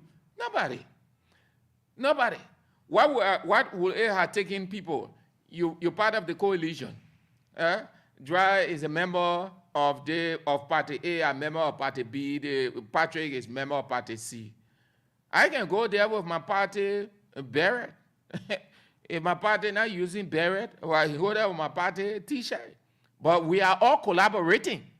It doesn't stop a single party or party member from wearing theirs. Not at all. But in this country, people like to show up. They please the leader. Once the leader is pleased, fine. So NPP withdrew, LPDP withdrew from the coalition. Is it a surprise to me? No, we talked about it here a couple of months ago. From the onset, we talked about it. When President George Weah, former President Weah, made that announcement in his church that he was not too sure of contesting 2023 or 2029, we gave that analysis, and I was very clear, very definitive, that I foresee the coalition cracking. That giving CDC or the Congress for Democratic Change the pillow, the foundation, the bedrock of the tripartite arrangement not in power again, the rest of the members will not stand strong. They will be looking at several options. They will come up with a couple of excuses to leave the coalition and a lot more. And that is exactly what we are saying, or we have seen, heard, and read. They are out. So what it means now is CDC is on its own, the Congress for Democratic Change. And they will have now to discard that document they consummated or signed. They will have to discard that document, even though no law supersedes the Constitution of the Republic of Liberia. Any marriage can be broken, but it's all but fair in a more reasonable way to say this pact was reached between Dry and Sam. Since Sam has decided to go his way or Dry has decided to go his way, let us discard the document that it no longer exists. Nothing binds us together. Until that is done, it stays a binding effect, even though it will not have that lasting effect, but it will be there until it is discarded. We saw that with the collaborating political parties. Yeah, the collaborating political parties. We saw it with them. Yeah, CPP. The first party left, and then the second, and then the third. But then, in their framework document, Dra, hear what they said. And I still have that recording. The Minister of Public Works now, Roland Giddings, was one of the crafters of the CPP document. According to him, there is a provision that was in the CPP document that you can leave as a person, but you cannot leave as an institution. If you left as an institution, you cannot form your own political party, or you can operate on your own. And he said the reason he gave for that, because the document was binding. It had that binding force. When the argument became heated, lawyers started to give their interpretations. What did most of the lawyers say? There is no law that supersedes the Constitution of the country. No marriage. Anybody can walk out of a marriage once you feel the need to walk out. And with that argument, most of the lawyers prefer quoting the Constitution. That's how it went. So this one, they will have to do the needful, satisfactory to all of the parties by discarding that document, and they go on their own. So if CDC can say, okay, we had this arrangement, it ended this way, let's look at these parties to get along with them, so we form arrangement, or NPP can say we're going on our own. But from what I saw, heard, read, all of these parties now are on their own. CDC is on its own. NPP on its own. All the parties now, they're on their own. Then there's the second part, but let's have your say on this one first, draft, before we go to the institutional aspect of it. Okay, so the CDC, the LPDP, and all of the NPP, breaking the intermarriage connection is something, like you said, it's not strange. You know, in every given society, everyone would need a share of, the cake. Like what we understand now from the Unity Party government, the relationship they built with the NDR, the NDR own share of the cake has to do with the labor ministry. So you saw Kubokra at the ministry there employing almost everybody from the NDR. The CDC was on before, and you saw the LPDP feeling disenchanted. The NPP also felt disenchanted despite they had the vice presidency position. And LPDP, Ellis Tyler Party, you saw them having, that mixed feeling as well. So when political parties come together and form a coalition, there is, an agreement, a tripartite agreement, that this political party will be responsible for this ministry, this agency, and this will be a share, this will be a share, this will be a share. So because all of them will contribute to the sources of the presidency. And once you work up like that, that means all of you are obligated, to the sources of the political party. If the president might have come from LPDP or the NPP or the Congress for Democratic Change, CDC, that president will be under obligation to fully lay up to the commitment made previously among fellow members. The CDC has similar to that in 2017 when it won the election, and the expectation various political parties had was they were going to divide various ministries on them, and later on the vice president Joel would take on flying from one country to another, trying to negotiate, build relationship, foreign relationship and stuff. And she was being heavily warned by, the Congress for Democratic Change partisans that she is a vice president, but it seems to be she's moving than the president, so she needed to calm down. Or other than that, the party were voted non-confident in her. So when that happens, you saw the strength of Vice President Joel reducing, decimally. She was no longer moving again. The way she used to move, every 5 minutes, you hear Vice President going to the other country to represent Liberia. She going to the country to attend the other workshop, the other meeting. Everything was being seized. So the NPP now felt disenchanted too, because that's their political leader. If you will strangulate our political leader, that means our party will be, restricted and limited to do certain other things in days to come. So they started developing that anger, or they started developing that mixed feeling, from my understanding. The LPDP, Ellis Tyler party, is one of those parties that even fought the CDC. Let me say this. Ellis Tyler party, the LPDP party, is one of those parties that even fought the CDC. Imagine you got Tyler's brother, who is now the Minister of the Transport. Is it Transport, Sam? Yes. Yes. So, Transport, Minister of Transport. Salif Tyler, eh? Yeah. I think Salif Tyler. Salif Tyler. You have Salif Tyler then, who quote-unquote supported the LPDP, and later they all back off and started supporting the Unity Party because they did not get their fair share, and they were not also wrong. Every political party, is obligated to serving, serving up to the responsibility or the needs of the people.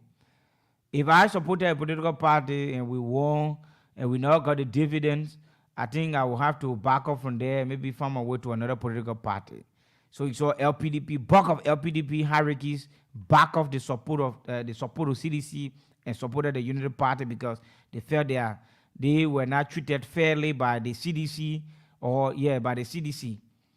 So now, on the overall, the open statement that was being made by the Kennedy, former President George Weah, about giving up or backing up on the election results, it re-scripting all of the political parties that had an intermarriage,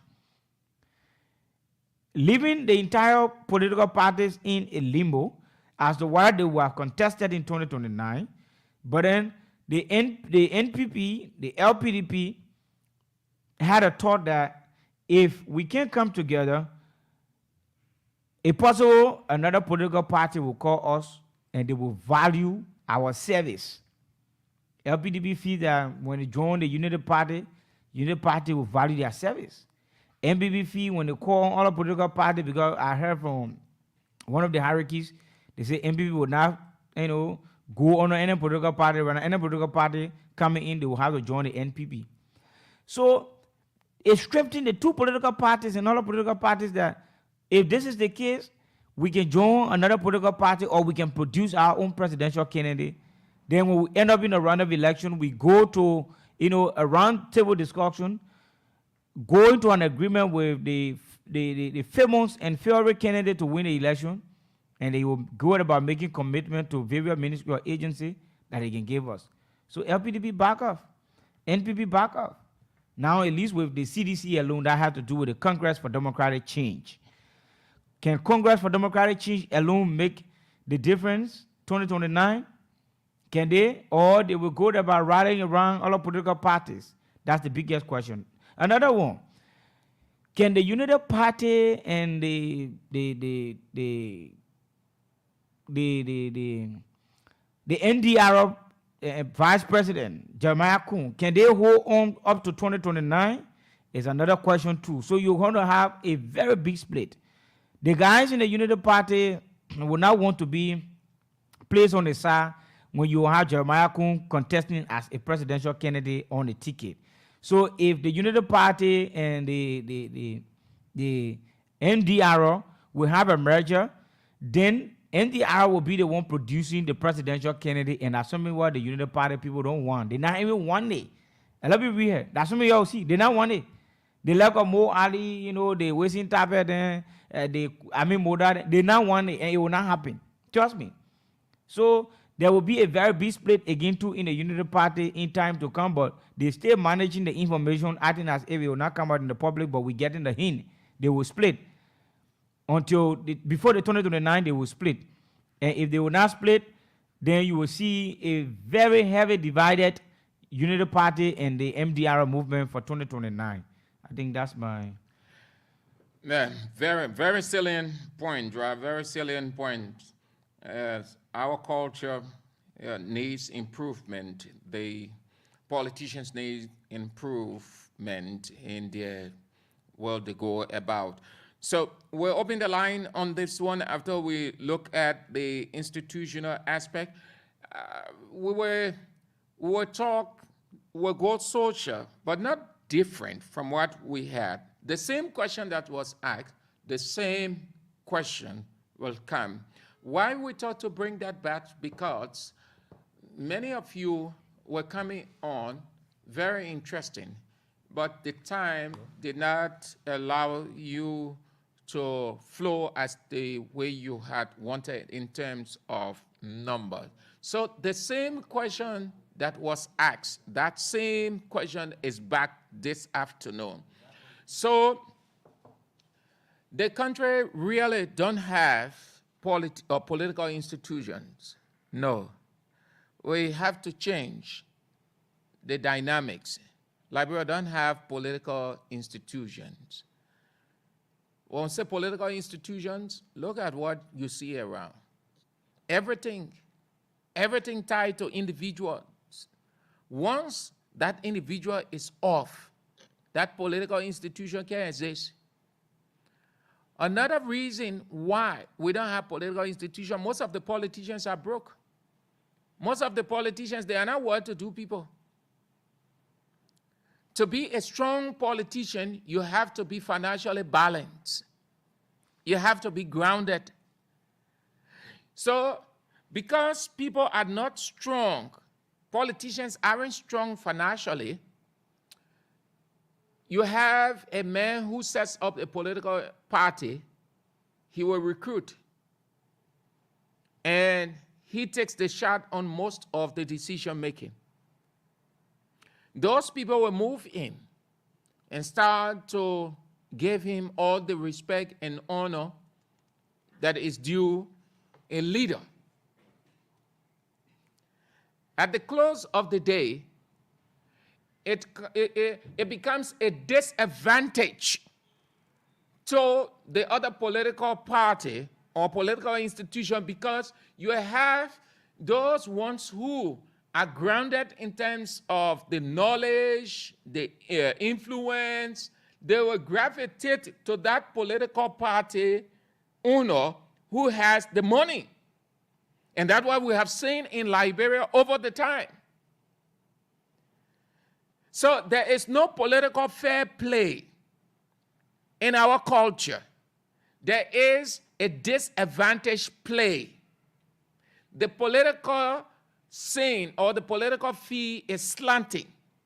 The political party that has the most money, the politicians who don't have the money, they move over to that political party, and their political institution now will just be hanging, will just be in skeleton shape, like we've seen of most of the political parties in this country, as evident by the endorsements. So in election, when the election goes to the second round, or before the National Elections Commission can announce a second round, most of those political parties will be hoping.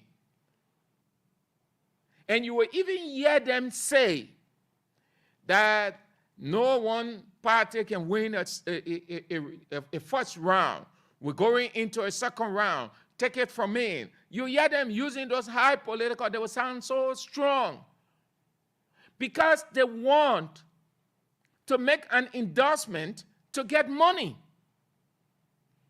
Not so much the position. Some will go for position. Some will go for the money, like we saw in the 2023 elections. No sooner had President Joseph Boakai taken the reign of power, people started to scramble for jobs. And then the president himself would say it.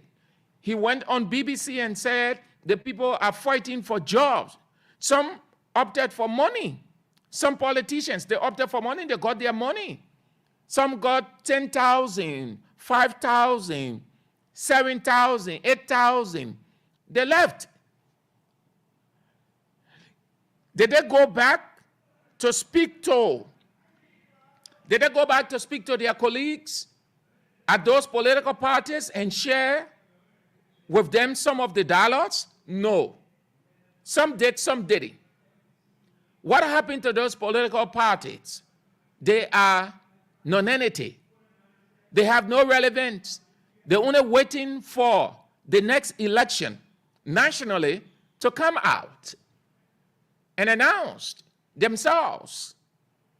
And so you hear party like this, the grassroots political party, the Democratic Revolutionary Party, just grip bag of political parties in the grip.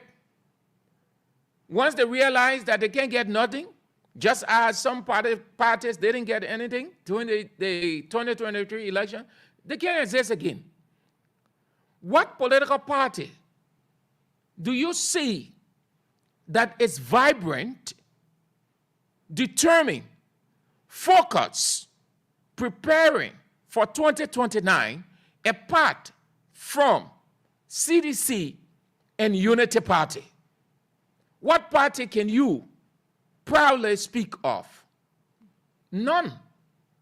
None. All of them are practically dead, waiting to be resuscitated a couple of years from now. So all of them go for the money. Instead of building institution, they will leave their party and go to the next party.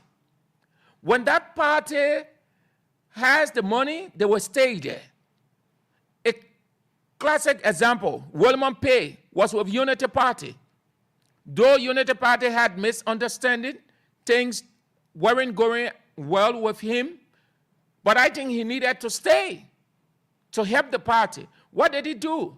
When the late Cassell came, he jumped at the feet of Cassell because Cassell came into the country with enough money.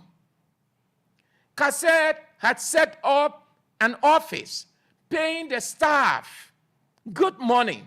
Party's chairman in 5,000 United States dollars every month with one of the best models, car. What happened with that party? When Cassell died, the party stay existing? No. What happened? Wilma Pay and the rest of the guys now, they started finding way to go back. Is that a politician? Wilma Pay is just one of hundreds. Not because I call his name, but it is one of 100 that we know about. But his name came to mind readily or quickly. We have to change this mentality in our country. Stay with your political institution in spite of it all. The struggle that it is going through. Life is never without test. Life is never without trial. There will be, as long as we exist as human beings individually and as institution, you will go through the ups and downs. Your ability to stay on brings blessing to that institution. But if you only seek the financial gravy, it kills the atmosphere. No political fair play in this country. Politicians just looking for where they can get the dollars. So they will leave, they will abandon their institution and go to that political party, call a news conference, condemn, vilify their own political institution that they came from. All because the United States dollars is with that new political institution. Not realizing, not being a bit skeptical as to whether this new political institution will last the longest. So, political parties are not built. People have not built political institution. We have no political institution in this country. After 1-2 years, the institution can no longer be heard. You can never hear it. Go to Nigeria, see politicians. They are grounded. They build themselves up over the years. So they don't flip-flop. They're not crisscrossing political parties for financial gains. They stay with the political institution and build up that institution, make it solid, vibrant, competitive. Those are the people you refer to as politicians. That they don't stoop low for few dollars. Instead, they put their hands in their pocket and give that institution the lifeblood it needs to compete with other political parties. Look what happened in our country.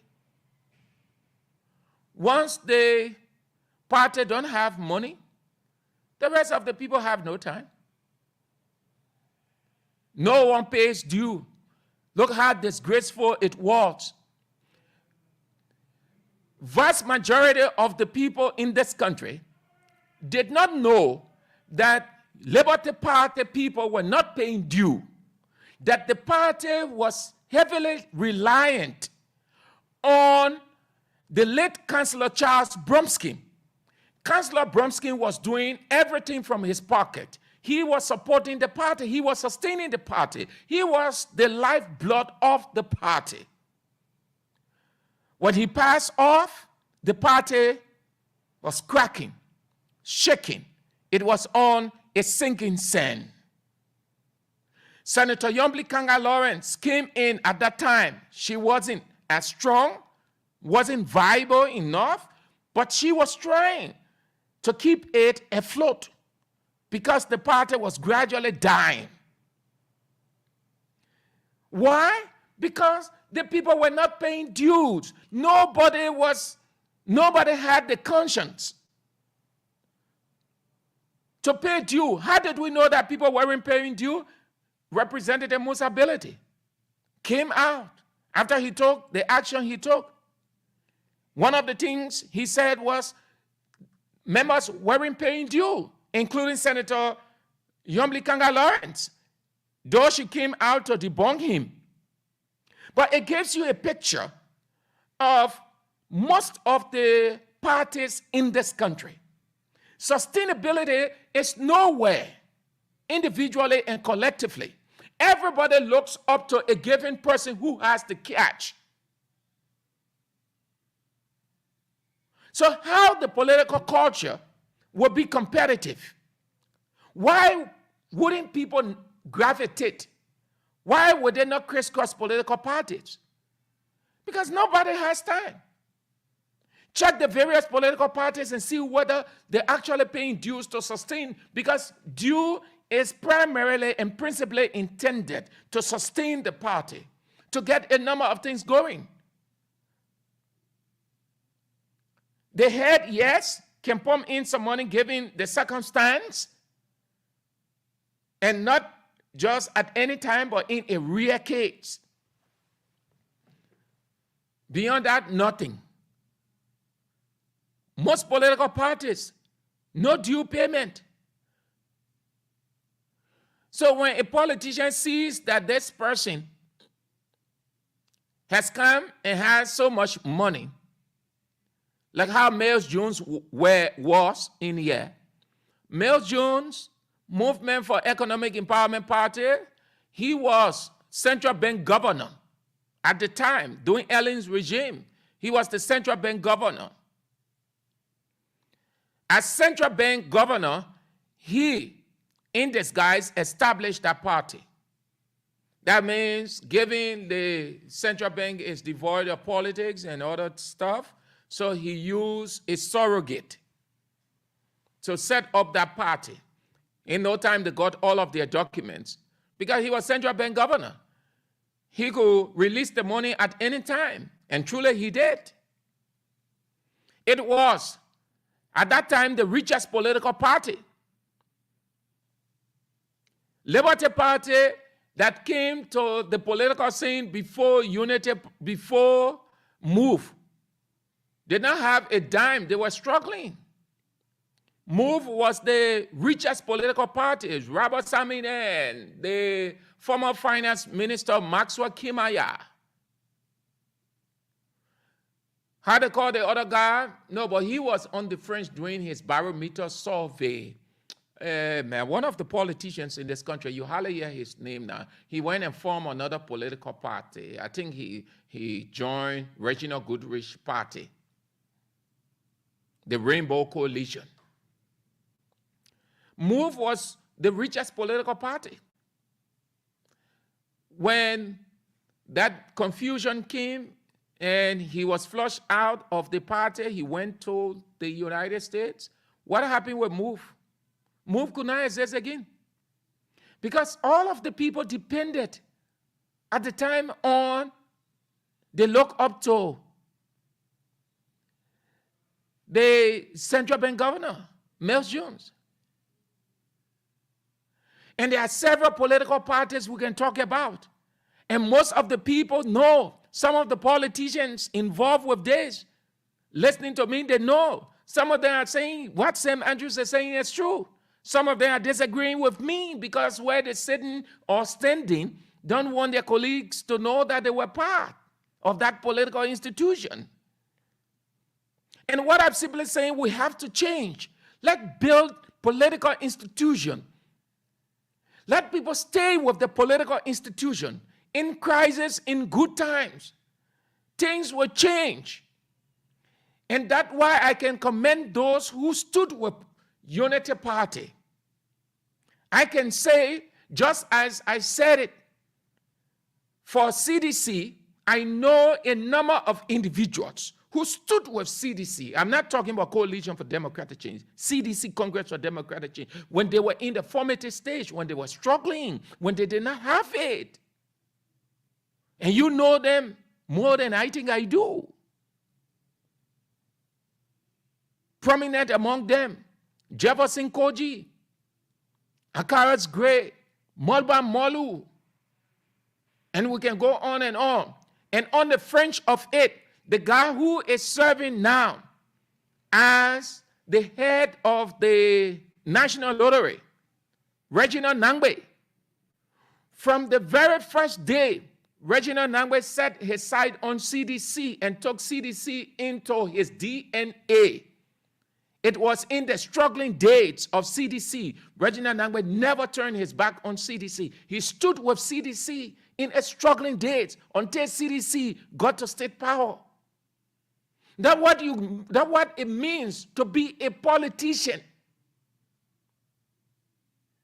Don't go after the financial glory of another political institution and abandon your political institution.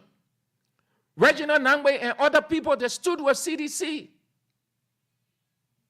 Reginald Nangbe was offered money to leave, but he decided to withstand the test of time, to resist every temptation, because he knew one day CDC was going to take state power.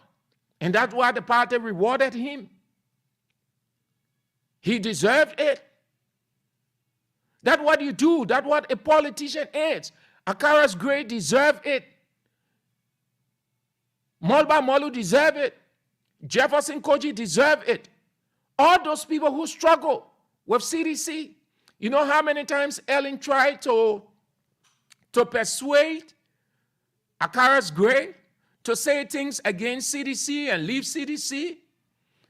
When Akaras Gray talked about the government planting gun,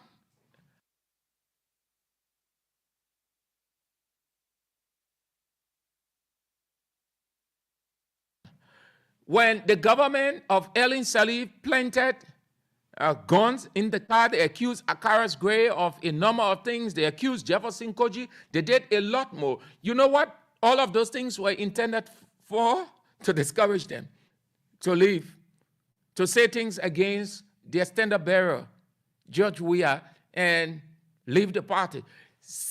The intent of the government then was to neutralize, to disorganize CDC.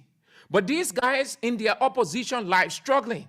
I saw one of the pictures of Akaras Gray when he was in. You should see that picture, dry. The man Scarlington in the same level. He and Scarlington are the same shape. You see Jefferson Koji picture, see Molba Molu. At that time, these guys could have given in to the 4,000, the 5,000, the 10,000. But they refused, they resisted every temptation to stay with the political institution because they felt that if they had left CDC, it would have damaged not only their individual reputation, but it wouldn't have been strong as the way it was strong with their presence. That's what a politician is. In the midst of struggle, in the midst of every other thing, stay with your political institution. Don't give up. Don't leave your political party to go to another political party because the person who is heading that political party has money. That is the reason why we don't have a strong political party in this country. We don't have political institution, rather, because everybody goes after the money. So CDC remains vibrant. The next group of people, of individuals, I should talk about with credit, Mo Ali. Mo Ali, from the very first day Mo Ali set his foot into Unity Party, Mo Ali never turned his back. Unity Party went through its ups and downs, but Mo Ali never turned. Mo Ali too was persuaded to leave just as other people left Unity Party. But Mo Ali stood. I gave Mo Ali credit. Mo Ali never ever turned his back on Unity Party. And we can go on to name them. Why am I highlighting, placing more emphasis on Mo Ali? Because he was in the forefront. There are other people who felt that they needed to keep silent, and they kept silent, and they swayed off. But Mo Ali would come up. He would do this. He would say that. He would stay on from the very first day. That's what you call a politician. Yeah, today, he's rewarded. He's rewarded. Life can change at any time. Life is all about contestation. But the context is, don't leave. Stay where you are. Give the best that you can. So Martin Luther King said, whatever your hand finds to do, whether you win or you fail, be the best of whatever you are. Even if you build your house in the wood, the wall will make a beating path through your door. We don't have there's no fair political, no fair political play, political fair play. Because politicians will run to where the money is. They will leave their political party. They will go to that political party and political leader that has the money. Mm-hmm. Once that political leader starts showing the dollars, then what's going to happen next? Their own political party now is dying. That is the culture we have and you see in Liberia, that besides CDC and Unity Party, the rest of the people, I think only one party now we can say, we can put on the same bench with CDC and Unity Party, MPC, Movement for Progressive Change, headed by Simeon Fremont. He's trying to keep his party up. He's trying. But the NPP too, that one of the committed parties. No. NPP, no. the bench squackling, but they still few members of that party. Okay, you mean individual members staying with the party? Yes. Oh, yes, right. You got like the Siri Allen still yes. You got Snow, Snow should be a member of that party. And the NPP, Yes. James Barney, Senator James Barney. Yeah. George, how do you call the guy? I know Finlay, Finlay, yeah. I think he's part of that NPP. George Moluba. Yeah, George Moluba. County, former deputy speaker. Yeah, all of these guys, they stay with their party, the National Patriotic Party. That's how it ought to be. Stay with your political institution. That way, the culture... And you'll be regarded in society for what you stand for. And the field will be competitive. And people will know that exactly you stand for certain things, and they will entrust you with public positions. But if you're just flying from one party to another, it means you are not stable. They can entrust you with any other party membership. Even if they entrust you, you just come as a member, and there will be key positions in the party they can't give you because they know at any time you can be called upon by any other political party. You can join in at any time. So certain strategic position they will not give you because they know that if they give you the position, you stand to sabotage the operation of the political party. People have to stay with their parties, man. Calls, right? Let's take a few calls on this while you try to link up with the correspondent. Let's take a few calls on this one. 0770-907-907. Just have your say in the next few minutes, then we move. At 5:30, we talk the issues. The same question. We won't bring in anything new. At the same question. 0770-907-907. 886-673-922. 0776-3640-45. Hello. Hello. Yes, good afternoon. Yeah, thank you. Thank you for the topic on the discussion. I am Achim Newton calling from District 17. I want to tell you and people like Andrew for the discussion. To be real, institution principle is very important, right? It is good to be institutional principle minded. But our politicians, our people are not institutional our principal man. That is why you see, I tell people leave from this party to another party because as people said they want something. But we found that the mountain coalition will remain suffering. We do not just see our party as a party, but we see it as a religion. That is why since 2005, when someone become a member, we still remain a strong member of the CDC. But we believe that the CDC is the only alternative for us in this country. Okay, sir. Thank you. Thank you so much for calling. Have a nice day. 0770-907-907, 0866-73922, 0776-3640-45. Hello. Yeah, good evening, Mr. Andrew. Yeah, your name and you go straight to the point. Call from District 17. There are two reasons or factors that led to our politician being a political fraud, meaning jumping here and there. One, most of our politicians don't have it for themselves. So they don't have what? They don't have it for themselves. They are better driven. Oh, yeah, they don't have. Okay, they are not well to do. Yeah. Like, for example, somebody will try to promote you, but because somebody has come from the other side and offer you some money, you forget about the integrity. That is what we are fighting for in the country, integrity. You will see even somebody at the higher position will still bring yourself down low because of integrity. You don't have it. Okay, Chief. Thank you. Hello. Yeah, hello. Your name and where you call from? My name is Imos. We are calling from Rayfield Community.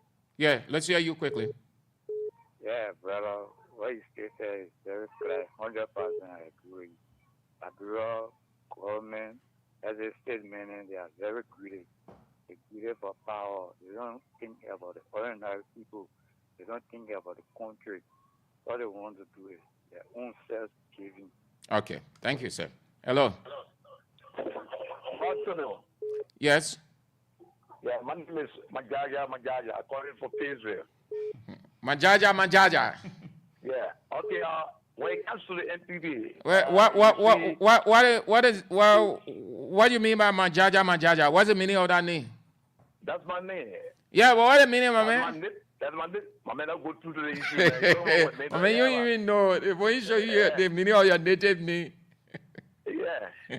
Okay, when it comes to the NPD, the issue of NPD, we want to grade people like Kisi Allen, or Son David Johnson, or George Borba. But you see, Snow, he's a crab. I mean, he's young the fork. So I want you to grade people that Snow. Thank you very much. Thank you. Okay, let's go. The last two, and then we move on to our correspondents. Hello. 5:30, we ask that same question. Your name and where you call from? Yeah, I'm Lloyd D. Johnson, physician by loyalty, and I join you from District Number 11, Quebec Community. Yeah, let's hear you. Thank you. Let me tell you something. I'm a partisan of the NPP. I'm a partisan of the NPP, but let me tell you the truth. Today the 17th day, I'll tell you the truth. The NPP will trust no other party apart from the CDC. When it will be a runner in the 2029 election. So the NPP, they got nowhere to go. They end up coming back to the CDC. Okay, Chief. Thank you. All right. Hello. Amen. Yes. Amen. You are on the air, Chief. Thank you. God bless you. I call you from Point 4 this time around. Thank you for the show, my brother, this evening. You know, the reason this country is not moving anywhere, this country is not developing, it is because of the mindset people use to enter in government. People now go to government to see the country coming forward, to see the better. I mean, no, man, you're not been following. That's not what we're talking about. We were focusing on political institution, why the culture is not competitive or the field is not competitive. It is, we have a disadvantaged political field when the political parties that have the money, there where most of the politicians will go, leaving the other ones down. So they die with time. You're listening to Bits and Pieces on Voice of Liberia 104.1 Monrovia, Voice of Liberia 89.7 Kakatamagibi County, Voice of Liberia 90.7 Kakatamagibi County. Let's link up with Dry to pick up the correspondent to give us a real understanding of what is unfolding out of the city. Thank you, sir. We got the first correspondent from Bong County, and he has to tell us more about what happened in Bong County. Good evening, Afro Wiki. Yeah, good evening, Mervyn, and good evening to all those following this radio at this time. It's a pleasure to be on the show. Thank you. Bring us up to speed with regards to what happened in Bong County. Yeah, Bong County, to be precise, in Gopala sections. Gopala section is a local agricultural cooperative period that's contributing to the food needs of thousands of citizens, but lacking of some basic social services like effective communication, healthcare service, schools, and road connectivity. According to the general township of that area, Victor Bonot, he said the section is of huge population, but the citizens are challenged in communicating with family members in and outside of the section. According to him, the national government is asking the national government and good Liberians to intervene in addressing the challenges for the well-being of the citizens there. Because in the midst of these challenges, there have been a lot of things that are currently going on in the sections. The lack of schools, the lack of road connectivity, because they believe in agriculture in a part of the section, in a part of Bong County, but due to the road conditions, they are no longer able to bring their commodities to the market, because that means the youth, when they harvest their products on their farms, they bring in commodities to the market to sell and keep their family going. You say the people are faced with road condition. The current Senator Johnny Quay was spotted, rehabilitating roads in Bong County because during the election, didn't them receive any gas truck like that or any rehabilitation of their road by the senator? During the political time, as the record says, Senator Johnny Quay was spotted on a road by yellow machine, and there were many citizens that believed he was going to rehabilitate the road to the end. But he just started something many citizens are now believed to be. He was just using that means to get the attention of the people until But was the road being touched earlier by Johnny Quay? It was touched to a certain extent, but it was not completed. And he promised them that when he is being elected as senator of Bong County, that will be rehabilitated up to the end of the area. But since Johnny Quay took office, we yet to see the yellow machines on the road, which now it is creating serious problem for the citizens who are involved in agricultural activities in a part of the country. Because this is a very season, the only drafting is trying to manage, to bring their commodities, but for now, they really see the road have become deployable in the sense that they cannot no longer able to travel along the road with their materials. You said the people are constrained, the children in that community or section are constrained with education activities. How do they manage? Maybe do they have any neighboring community or town that has school where the kids from that section will go to attend, or do they have a structure there but is deplorable, or there's no teacher? What exactly happened with the education sector? Yeah, Gopala section is one of the biggest sections within Salah district. And we only have an elementary school that is being structured in Liberia, one of the nearby towns to Gopala section. But there are a lot of people from distances that cannot compare. You mean the very school that you reported earlier that has closed down due to the lack of support? That is exactly the school I'm talking about. It is being situated there, but students from distances cannot, come to that area due to, the distances they cover. And as I speak to you, as I reported at that time, the principal of the school was glad to say that the school is now closed, and as a result of that, Children are growing in a part of the country without education. Children are growing in a part of the country without acquiring quality education. As a result of that, some of them are engaged themselves into early marriage and teenage pregnancies, something that is creating serious problems within that part of Bong County. So how are the authority there responding to the challenges faced by the people? According to the General Township of Bitz, he said they are called on local authorities, government officials, to add members, even as the chief representative, but the law is zero. So as a result of that, they are now calling the attention of central government to see reason in addressing the issues they are currently faced with. Because if these challenges are not being addressed, then that means citizens of that part of the country will not be in a better condition because of the current constraints they are faced with. Thank you, Wiki. Thank you, Afro Wiki. But then today is Friday, and students went to write WAGs. Is there anything you want to tell us about how the atmosphere has been there like? Yeah, today they started their WAGs by 8:30 today at the NSU Yazin Water Lighto High School campus. And when I visited the site, students were basically doing their tests. There were no any form of intimidations or physical things are happening. So everything are on code as it relates to the WAGs. Okay, thank you, Afro Wiki. Thank you so much. Okay, Afro Wiki, our Bong County correspondent. We now move to my Gibi County, where we have Ramsey Yeni Singbe, the branch manager there, to fill out him this evening with regards to a follow-up on the land dispute that has lasted long between the Fulanins and the Liberian. I reliably informed that the land has finally been given to the Fulanins. We don't know from what background the land was being given, but Ramsey is here to tell us more about how it all went on today. Ramsey, good evening. Good evening, Joa.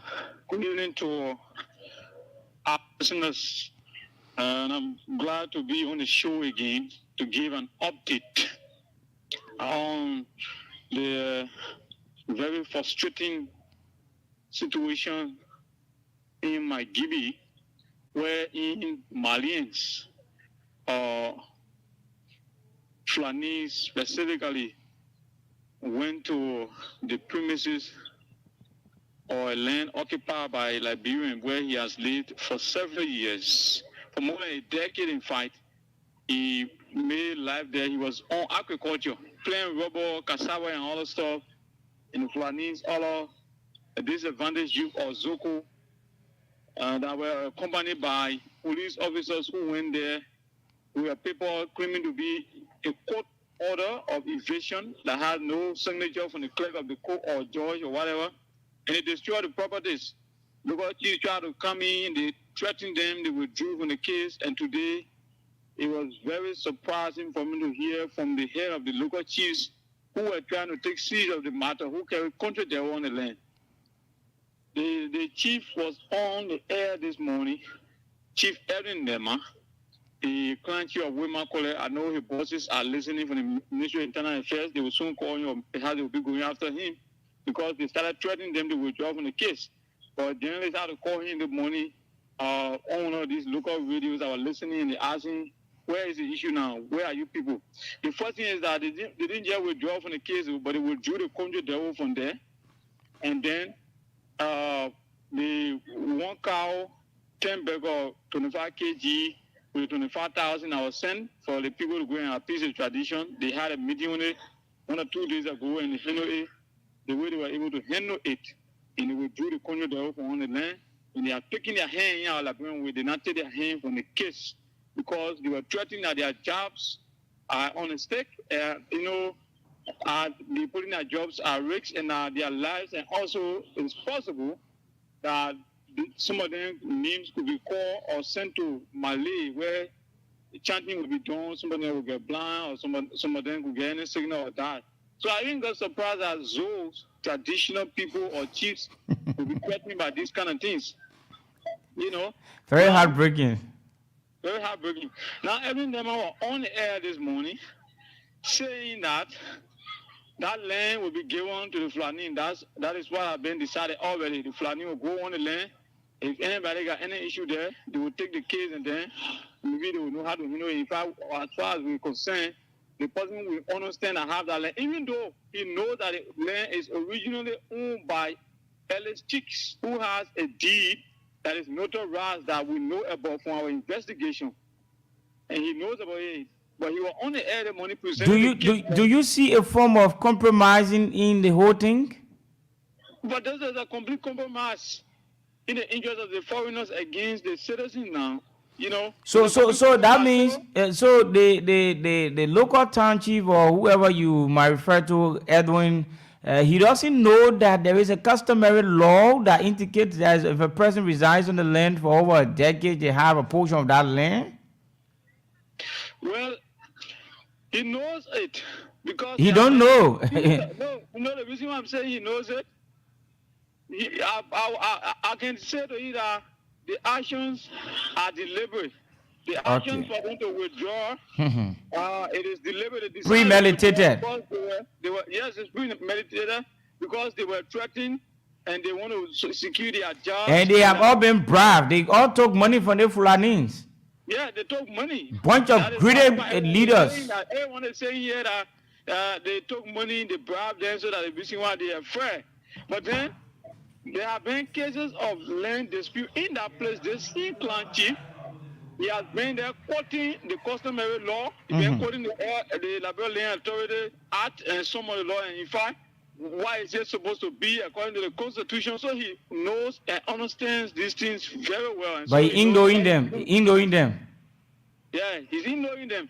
So he was saying on the radio that he presented the case as if, that's something that just happened. It's just a little thing that happened. We can just easily handle that thing. That's not something big there. The way he tried to present the case, and I was listening, I had to call. And the colleagues who were presenting their show on this morning, I had to call and then I gave them an insight because I'm one person who investigated that case to all the places and went to a lot of sources. I even traveled to the place and then were able to do video. I did photo. I spoke to the country devil. What? Yeah. He's supposed to the country devil.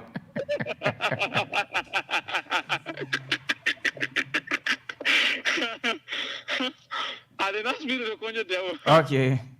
Yeah, I spoke to Kolba Keke Nyakama Jr. And then even Blama, who was there for the Flanis as the farm manager, he had been on the run. No way to get the Flanis, no way to get Blama and some other guys who did a lot of things. So I follow all I know insight about that particular story. So as we stand now, Ramsey, as we stand after Edwin has appeared on the radio declaring the land being a property belonging to. Appeared on the radio was a phone call, a phone show that he called. I mean, he was calling and then he was being asked.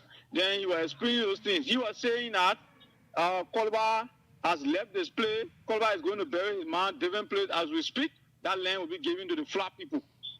So what is the reaction to, despite the local authorities are in full support of the Fulanins, but it might be on the contrary of the interest of the various community dwellers who are dwelling around, Kaluba area? What are those things they are saying, their reaction? The reactions, even here on Voice of Liberia, Kakata, for the past days, since this thing happened, we have always been talking about it from one stage to another, as we've been reporting to you guys on the Bit and Pieces. Every time you open the phone lines, people are calling from all over the place. People are calling from Bon County. People are calling from Bassa. People are calling from this Mike Gibby and from all, even from some part of Mogo, where you people are presenting from as well. People are calling from there and they are very angry. A majority of the people, what you hear them saying. But this is a ridiculous issue, eh? Tanji will just get off, clench, just work out and just make that kind of blunt statement. And then you know what he did? when I called to make a clarification and even told the journalist that I'm disappointed in him, I did not expect him to speak the way he spoke because he understands that issue. In fact, one person who days ago he was expressing disappointment and after they threatened them. So I'm surprised he's now happily speaking and speaking relaxed as if there's nothing wrong that happened. But was he speaking directly as if a mandate from the Ministry of Internal Affairs given him? You are not speaking that a mandate was given to him. Or he was speaking from the angle where he had received his own money that he needed to defend. Well, I don't know why I want to put it at that point. Yeah, but that's how it is because they are the local authorities on the ground. Ramsey, they are the local authorities on the ground, and this issue has reached the Internal Affairs Ministry, which Jabate was being sent, Deputy Minister was being sent there to ease down the tension. And Jabate should be the one giving us the update on how things are occurring over there now because they have reached the attention of the ministry. Jabate, the same man who has come to threaten those chiefs who were in high gear bringing conjure devil and demanding the Flanese to come and give reason for their actions. He's the person who went and threatened them, and he has been the person behind the scene to ensure that the chiefs withdrew from the case. So what that money was given to him or whatsoever, everything we understand, what all the things that happened behind the scene have been passed through Jabate. Jabate will not tell you anything other than presenting it in a form that will be in the favor of the Malians. That's what I can be able to assume to you. Besides that, when I call on the radio and gave the clarification and say I'm disappointed in the chief that he's speaking even this morning as if this is just a play matter, something that is just as easy as we can handle it and just cross, and pass about it. This is something very serious that even government authorities should be looking at to be an emergency to address it. But he was speaking relaxed and I was surprised. I said a few days ago, somebody who was, alarming threats on your life and job and all the things. You were angry, we were at the administrative grant. I saw you, I saw the mood. And some statement you are making behind the scene of record, everything I know it. So I'm surprised you here speaking, looking very relaxed.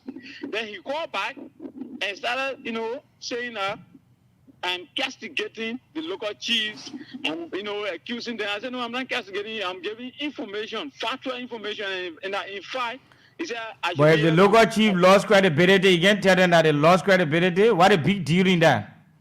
Nobody actually lost credibility. And I said to him, he said, I shouldn't try again. I said to him, I know you are joking. But I can assure you that as we have been discussing this thing and reporting on it, we will continue to report. And in fact, this evening again on our show in Kakata, we will be discussing and going further. And what I did was, when you were on air, I recorded him. I told him, I said, I'll be playing your voice, telling the people of Magiri, as head of the local chiefs who were in front of this case, you are now speaking in favor of the Flanese and making it to look as if those Liberians who have been victimized, there's nothing wrong and let it just be. That's the situation. Because he was saying, as I speak to you, because those are the people who, when it comes to doing the custom and tradition, for that same land business, those are the same people who will handle it. So if he's somebody who are hot and who are angry, who are ensuring that country they will count, that man must count, he can't account. He's coming back now and telling you, say, where we are now, that thing is being laid to rest. As I speak to you, Kolba will have to go bury the mother to different place. Kind of ridiculous statement. Kolba even said, I spoke to Kolba. Kolba said he's going there tomorrow to take a mother from there and go and bury somebody somewhere else. So that means every name will not lie. He said, Kolba come go bury a mother different place, and that land will be taken over to the Fulani. Even those that say they get the land, they get any issue. So what becomes of the properties that were being destroyed from Kolba? Well, we'll be asking the government of Liberia, especially the local chiefs, Jabate, and other folks from the Ministry of Internal Affairs that are involved with it. They'll be telling us what becomes of the property if Kolba should go to hell and that he's not a Liberian that deserves to be protected by the government. It's up to their answers. So is this the government that promised the people? I'm not sure this is what was promised. What was promised is something far better than this. So what is the superintendent doing as well? Despite she was once a lawyer for the Fulanese, what is she doing? She now in authority. She needs to speak out for everyone. What is she doing? To the best of my knowledge, she has not been able to make any public statement. She is getting her share. Representative who called press conference and mandated that in 2 days' time, the Flanese should go back and renovate or refurbish that escalator grade or S. So what is the position too of the representative who earlier gave an ultimatum to the Fulanis to bill or to renovate the grave of Koluba's mother. A position the other day I've been and you were investigating, and I don't know whether this information about the land going back to the Flanese have been able to reach his attention. But I think that if he gets to know, he may have another position on the issue, because he said seriously during a press conference that the Flanese must be able to go back and refurbish that grave. If for the 8 hours an investigation still going on, and that anybody from the Ministry of Internal Affairs that is noted after that investigation was threatening the chiefs, it will be a serious problem for the person. From the time they made the press statement up to current, how many days has it gone? Well, 2 days now, right? The 2 days should be is expected to finish today, because the press statement was held around the afternoon, and now today, the second day, we are in the evening. Yeah. So I consider it to be the. So we expect them to take action from tomorrow. Yeah, from tomorrow we're looking out to action from their office now. Okay, Ramsey. Okay, Ramsey. Thank you for filling in this evening. But Ramsey, before you go, today is Friday, the third day of the students' writing works. What is the atmosphere they might give you like? The atmosphere is actually cool, and especially for the students.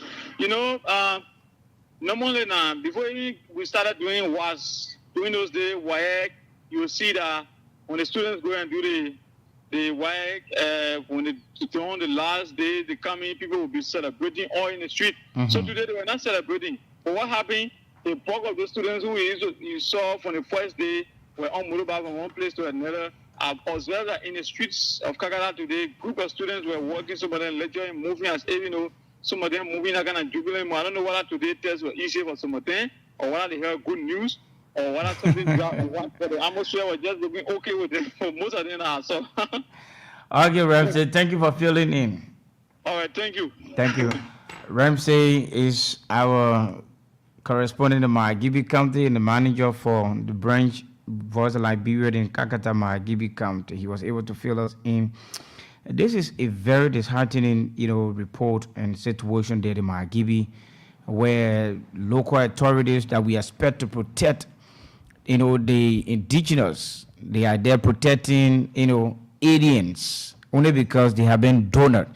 So why would you be dollarized and forbid and bury the interest of the typical Liberian man? It implies that you seek the finance over, the legitimacy of our country. Such a person can even be given money and tell you to tear the Liberian flag. That kind of man would do it. You call yourself chief. The kind of people are not to be called chief in society. You're looking at the nature of the case. Case is in court. The case has been brought to the attention of the Minister of Internal Affairs. They're trying to investigate. Then you got the Deputy Minister, Jabate, who good about intimidating you about your job. What is it about the job that you think you can leave if you want society to judge you fairly? You go, embellishing the interest of someone only because you want to get dollar or nickel or dime from somebody to discredit, your integrity in the community. Everyone has friends at the Fulani's action. People against his action. That's not how you fight for land. You don't take people to go bust people's house down, bust somebody's mother's grave because you want the land. That's not how it works. If you have a document substantiating your legitimacy on the land, take it to court, and you will go to court, and the court will rule a verdict. When the verdict has passed, whoever that claims the land will be given the land. You took Zogos, the correspondent will say, you took Zogos, guided by police officers who we expect to enforce the law adequately. People taken from, according to them, from the court, an evasion order. They went there and start to bust into the man's properties, destroy the man's rubber, kill the man's pigs, chickens, cut down coconuts, bust the mother grave, took away the oh, Jesus. This is just Liberia, where you find the kind of ridiculous things happening. Then we got people there sitting there, they say they are chief, local chief. What kind of chief you are? Are you a chicken-eating chief? That's exactly you are, a chicken-eating chief. You don't have anything to offer the community. So you should pack up and live in that kind of community. Earlier they saw you framing at the Fulanis. You said you had your position on the issue. Nobody will just come from another country and try to intimidate, your fellow Liberians because they have cash. Today you appear on radio station telling the people that the land does not belong to Koluba, the Liberian man, it belongs to the Fulanis. What kind of ridiculous, decision some of our chiefs can reach to without, consulting their fellow Liberians? Is it because they appointed you as a town chief or general town chief, it means you got wisdom by everybody, or it means you educated by everybody? It's just a privilege given you. And maybe sometimes your relationship with the party that are in position, because you support the United Party and they won the election and then they appointed you as a general town chief or whoever in that community, then you want to use that to strangulate, the resources. You want to use that to count down high on your own citizens that you're supposed to be governing, protecting in the interest of a better development in that area. Then you come up making a kind of flimsy statement, the land does not belong to Koluba. Who does it belong to? You say it belongs to the Fulanis. After you have framed at the Fulanis decision, or because of the 25 bags of KG rest for your eye, the 25,000 LD for your eye, the one cow for your eyes, or what? These people not deserve good in society, man. I saw, sometimes, Sam, we just got to, get rid of some of them seriously. If I had the power now going out in that market be there, just replace that kind of man because he does not stand the moral ground to be a chief, sir. Because he can have issue in court. Representative has given the man an ultimatum. Representative have looked at the nature of the case and have understood exactly that whether the Fulanis is right or wrong, but the form and manner in which they try invading on Koluba is wrong. Forget about who owns the land, but the process of invading Koluba is wrong. Let's establish this. That's one thing. You are not going through that formality. You just woke up in one radio station, sat there, called on cell phone, saying, in fact, you not even had the moral to have gone and sat in studio to have the issue discussed because you have been quizzed. The best and possible way to have brought him to public disrepute, considering yourself to be a chief. Nothing for nothing chief. Chicken eating chief. Are you a kind of good chief in society? Just for nothing. So, like Sam said, we have to go on to our conversation this morning. Like we said, in the relationship, I think that we'll have to cut up a day because today is Friday. You got people who want to go out, hang out and stuff, Yeah, it's jolly weekend. So the same question. Who is so itchy? I can laugh when you put it that way. Who's itchy? Itchability. Like Dencho put it in one of his songs, Ije Reje. I like my Ije Reje, oh yeah. Who you think is so itchy to search the phone quickly and put it down? I like him put it down. Because that's how they behave, the action and the word that they see, they will check it quick. So as the yes sound, they put it down, like somebody who was stealing, And before the phone can get down, the information has been taken already. So who? 0770-907-907. We'll use all of the lines. 0886-673-922. 0776-3640-45. Who you think? We're not calling name, not calling anything. You can tell us. We just asking who. So if you know who and you have an experience of who or you experience who, you can state the how of the who. Who? What are the woman or the man? What are the woman or the man? Who is Iche? Who is Angel? I get crazy. I search that quick. On the phone, I check it quick. Log inside, tell all the information, put it on quietly. Yeah, I mean, you have to be very skillful to do that. No, they got skill. Very good skill. Hello? Yeah, good evening, dear. Yeah. Which way you go? Who you think is so eager to look at the phone quick, get the information, and put it down like nothing happened? No. Something happened. We need to discuss that. Yeah, my man will say who you think. Good. Okay. The person I think I had to pick up the phone, that's unit to drop it number to discuss the issue before dropping it down. Hey, but no, my man. Hey, you're following instruction, man. He wanted to get a position on what we discussed about that issue. Yeah, this is Voice of Liberia 104.1. Yeah, we've been requesting for your send today at the NCC compound. Because we had a protest there today, we've been requesting for you. There is no generally even for OK Evans. We our money, the mayor is owing our farm. Yeah, You have been protesting well, but we are not in the know. Okay, all right, we got the information. Thank you for sharing it. Thank you, yeah? We get it. Okay.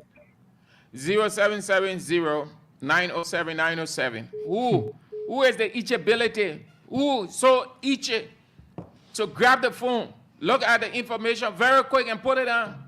Like nothing happened or they know about it. Who is that who? Hello? Yes.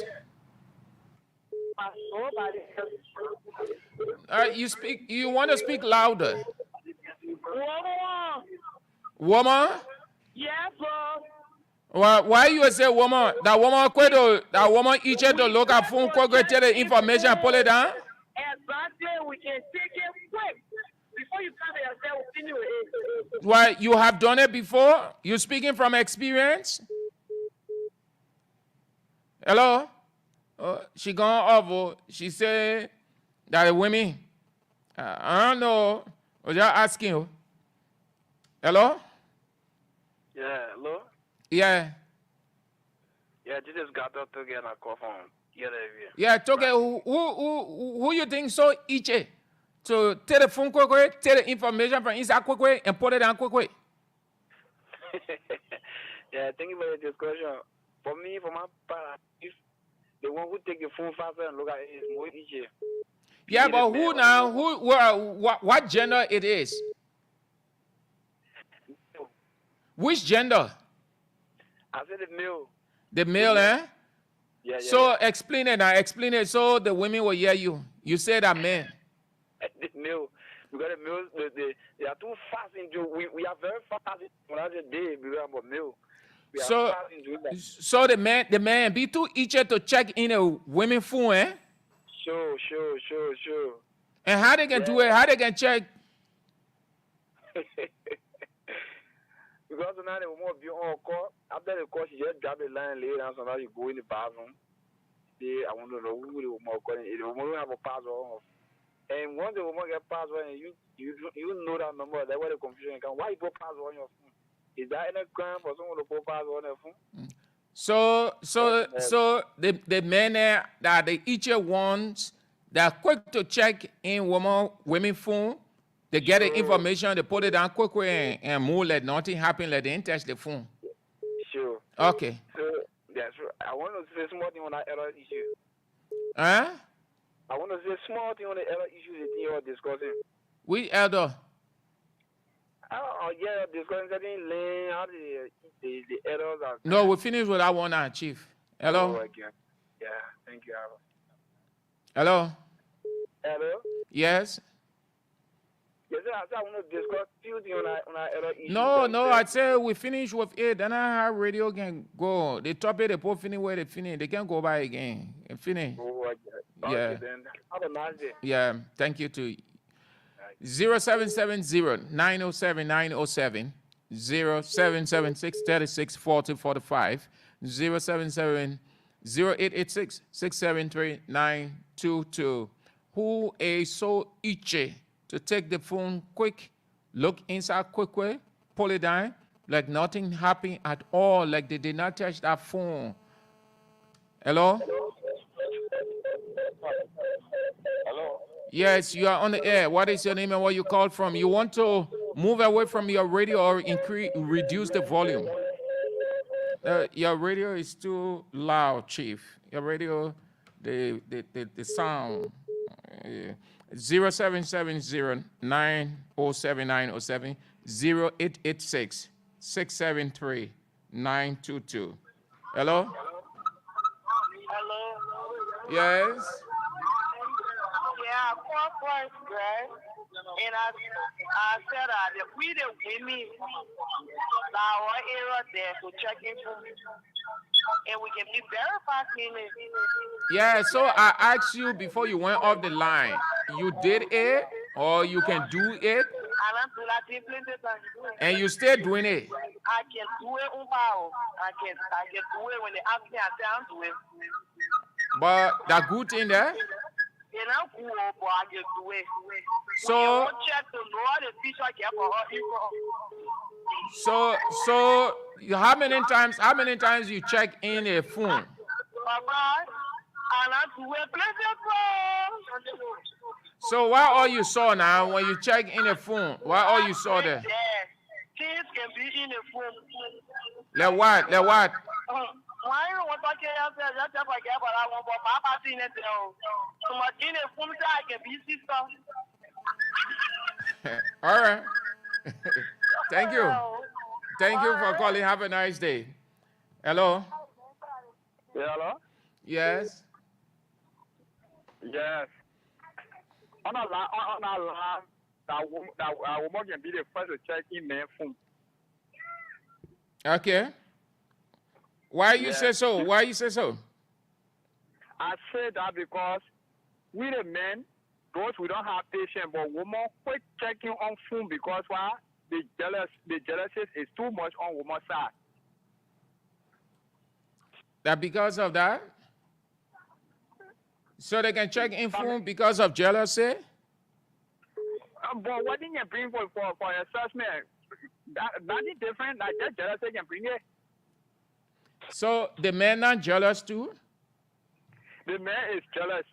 Man is jealous. Caution man extra. Reason being, the man can marry 4 or 5 women, but in our regime where we are now, you cannot see no woman telling you say I want to be in my husband's hair, even to be the hair woman or girlfriend be there. No.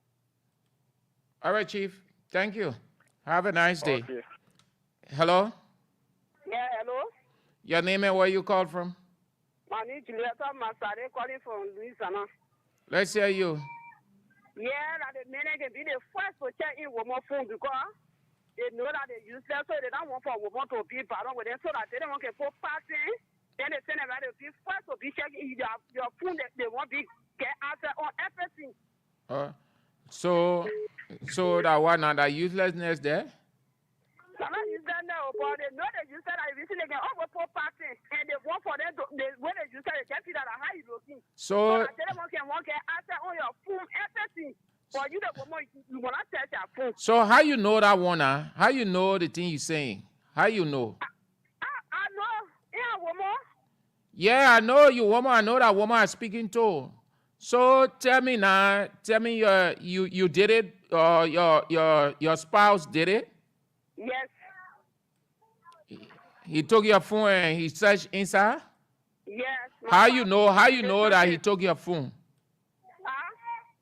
I can be for example, the man was looking to one people that he went to check in my phone and put it down. I had to say inside, but then when he touched the phone, I flower. So I'm speaking from past experience. So when he checked in the phone now, what was your reaction? What did you say? I know I don't do nothing. So in case whatsoever you want to see and put it down because I know I don't get boyfriend. Okay. Yes. All right. Thank you. Thank you for sharing your experience. I appreciate it. Hello.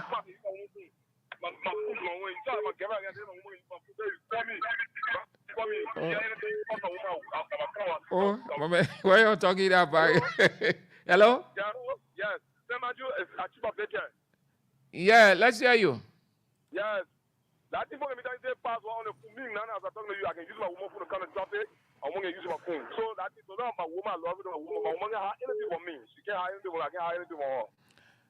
So you haven't checked in the woman's phone unknown to her? Yeah, I can answer the phone even on her. Anything. But my man, the woman I put her phone down, maybe she doing something or just say she doing something, she just dropped the phone, you took the phone. My man, I think you're talking that you don't want because plenty people listening to you, you don't want people to know that you did it. No, I'm not talking about using woman phone or man phone to come in traffic. I'm asking you, have you not checked in the woman phone, say when she came from selling? Because sometimes you can be tired, or she's speaking to somebody and just drop the phone because she in her house already. Then you take it, check inside cocoa, you put it down. You have not done it? Yes, but say Andrew. Hey, my man, what about there again? You don't do it yet? The man won't come straight. Hello? Hello. Yes? Yeah, I'm Nelson calling from Matari. Yeah, let's hear you, Nelson. Actually, I will minute. That the man can do it, eh? Yeah. Why? Me and I do it before because sometimes I feel like, you know, what I do, she can do it too. So when she use her phone and just put it down and go. I just take it and sparkle and put it down. And my wife can be very technical on my phone. My phone always with me. Yeah, so what you can be looking for now when you take your girl phone, when she put it down, you take it quickly and check inside quickly, then you pull it down quickly. So what you can be checking for? Yeah, because I feel like maybe she get boyfriend number there or she can do something there behind me. But how you know now when she get boyfriend number there? How you know? When you see a number, how you know that boyfriend number? Yeah, so on communication can be going on. I give me several hours. So when she gets you with the communication, I'll just be telling me how to just lay it down small. I just lay it down small. I will take it and check out the number. My man, you bad man, or you gotta stop it. You say you can check in a woman's phone, but you can't allow her to check in your own. So you can hold your own tag always in your pocket. No, but my Ali man. What you call Ali man, my man? Dana authority over there. Oh. That cheating. Why don't want to get to do authority? But Ali man just go on door. Okay, Chief. Thank you. Hello. Lower your radio. Hello. Hello. 0770-907-907. Okay. You are on the air, Chief. Hello? Yeah, you are on the air.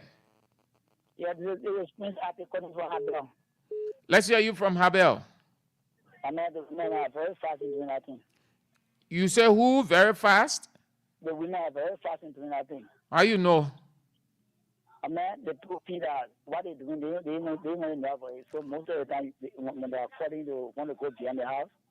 I mean, if they're going, they want to go behind the house. As soon as they see maybe some small call, I think the phone is going to buy the thing, go stay behind, go no man. So you have an experience? Did it happen to you? It happened to me before. How? How it happened? Explain it. After anything, I say it happened to me. Yeah, how now? How it happened? On one occasion, I came from out. I decided to call my sister. By the time I put my phone down, I left. I went to the house to take bath. Before I was starting, I some of my checking my phone. Coco to see a number outside. She said, check the number down inside the call to find out who are calling to. So you're calling your sister, eh? My sister when you come and stand, and I said, oh, what is the new? Sorry, I missed call.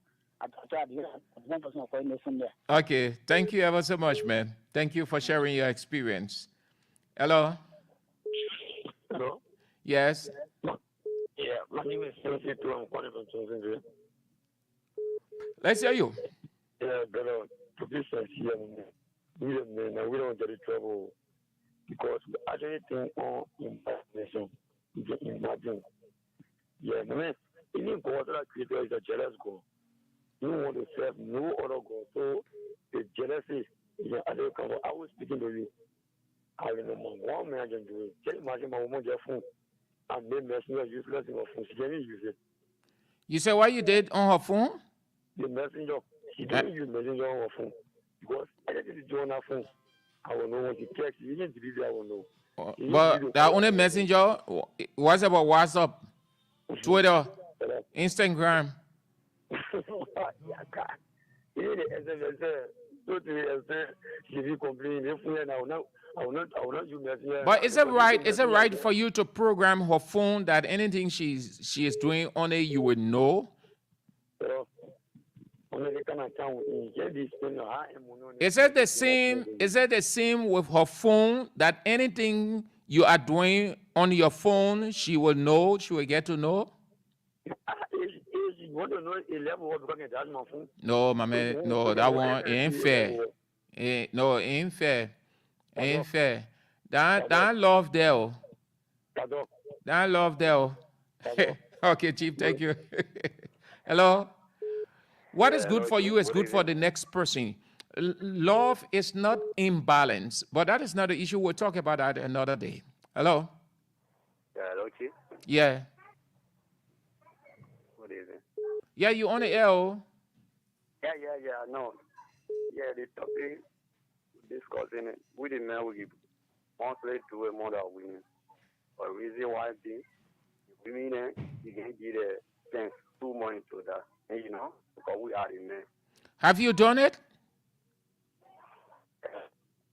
Have you done it? Have you checked in a woman's phone? Yeah, yes, sir. How many times you did it? I get for several sons, even in the presence of all, I get always like to do it. Why? Why? Yes. Because in the whole world, now only men, if you sometimes you see men married to 3, 4 white women, but you never see in the story woman married 2 men together. So All right, if Chief. I encourage, yeah, hello. Yeah, thank you. All right.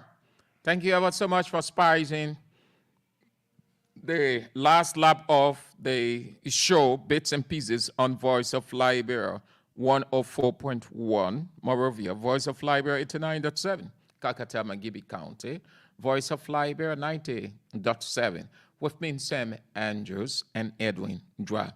So we go home with this. People brag, boast, rant about jealousy, and they will impute a spiritual part into it or spiritualize it. Let me say to you, if you haven't heard it, well, this should be a tip for you. The jealousy that you people refer to is complete, raw, unruly behavior. Don't equate it with God, law, God's jealousy. You know what jealousy in the true sense of the word? It means to cherish, protect, develop, nurture, guide, lead. That's what it is. What you people refer to as jealousy, the key word for that is destruction. How can a person claim to love a lady or a man, will insult, will beat on, will say all manner of things, will take the man's name to other people, will take the woman's name to other people, will say all kinds of vilifying stuff about the person, will speak disparagingly of the person in the house and everybody hearing it, down to the child or children, and you consider that love? That isn't love. No, or jealousy rather, is complete destruction. If you know what jealousy is, you wouldn't use it in the true sense of the word or by the standard usage of the word, that what it means to protect, to guide, to nurture, to lead, to develop. That's what it is. That's what it is. If you equating it with God's love or God, what I just told you, that is the same with God. Look at God's love. Look at God's love. God's love is nothing associated, nothing destructive is associated with it. God is not abusive. He doesn't vilify people. He doesn't go and do all of those things. So the one that you call jealousy, the typical meaning for it is destruction, yeah? Yeah, the typical meaning is destruction. So you stop using that thing to say, oh, I'm jealous, oh, I'm jealous, I'm jealous, oh, I'm jealous. No. And there's nothing like that. Okay. Just thought to share that with you. So this is how we go home on the show. We back next week. The show is on the air anew next week, Monday. Bits and Pieces and Good Morning, Liberia. My name is Sam Andrews. Edwin Dra was in. Patrick Sa was on the camera. Have a nice weekend. Enjoy yourself, but at moderation. Shalom. Don't trouble nothing too much, you know.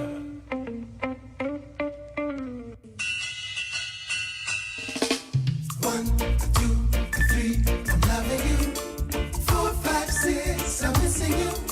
7, 8, 9, I want you back. 1, 2, 3, I love you. 4, 5, 6, I'm missing you. 7, 8, 9, I want you back. Here within my arms again. Long time no see. Out your love, I'm lonely. I miss you, and it's too hard to bear. What have you done to me? I'm waking up in the middle of the night without you, and it's so unfair. I toss and turn, reach for you, only my pillows. Soon awake, the morning sun rises, but I'm alone. Hurts my soul. 1, 2, 3, I'm loving you. 4, 5, 6, 104.1 Voice of Liberia. Your power station. Salomon, Salomon, Salomon, Salomon, King Salomon. King Salomon, Salomon, Salomon, Salomon, King Salomon.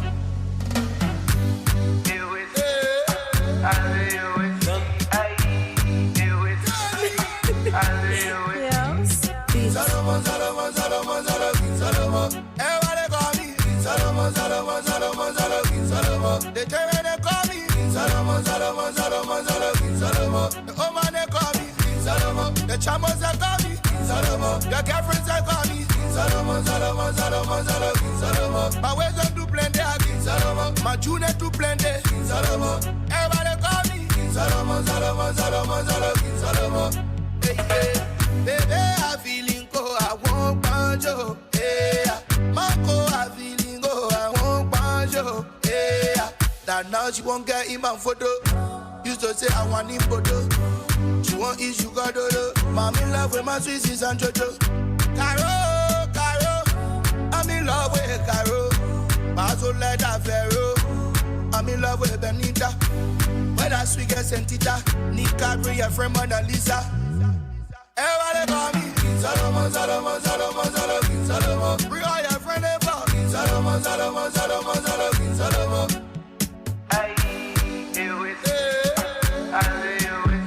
I do it. I do it.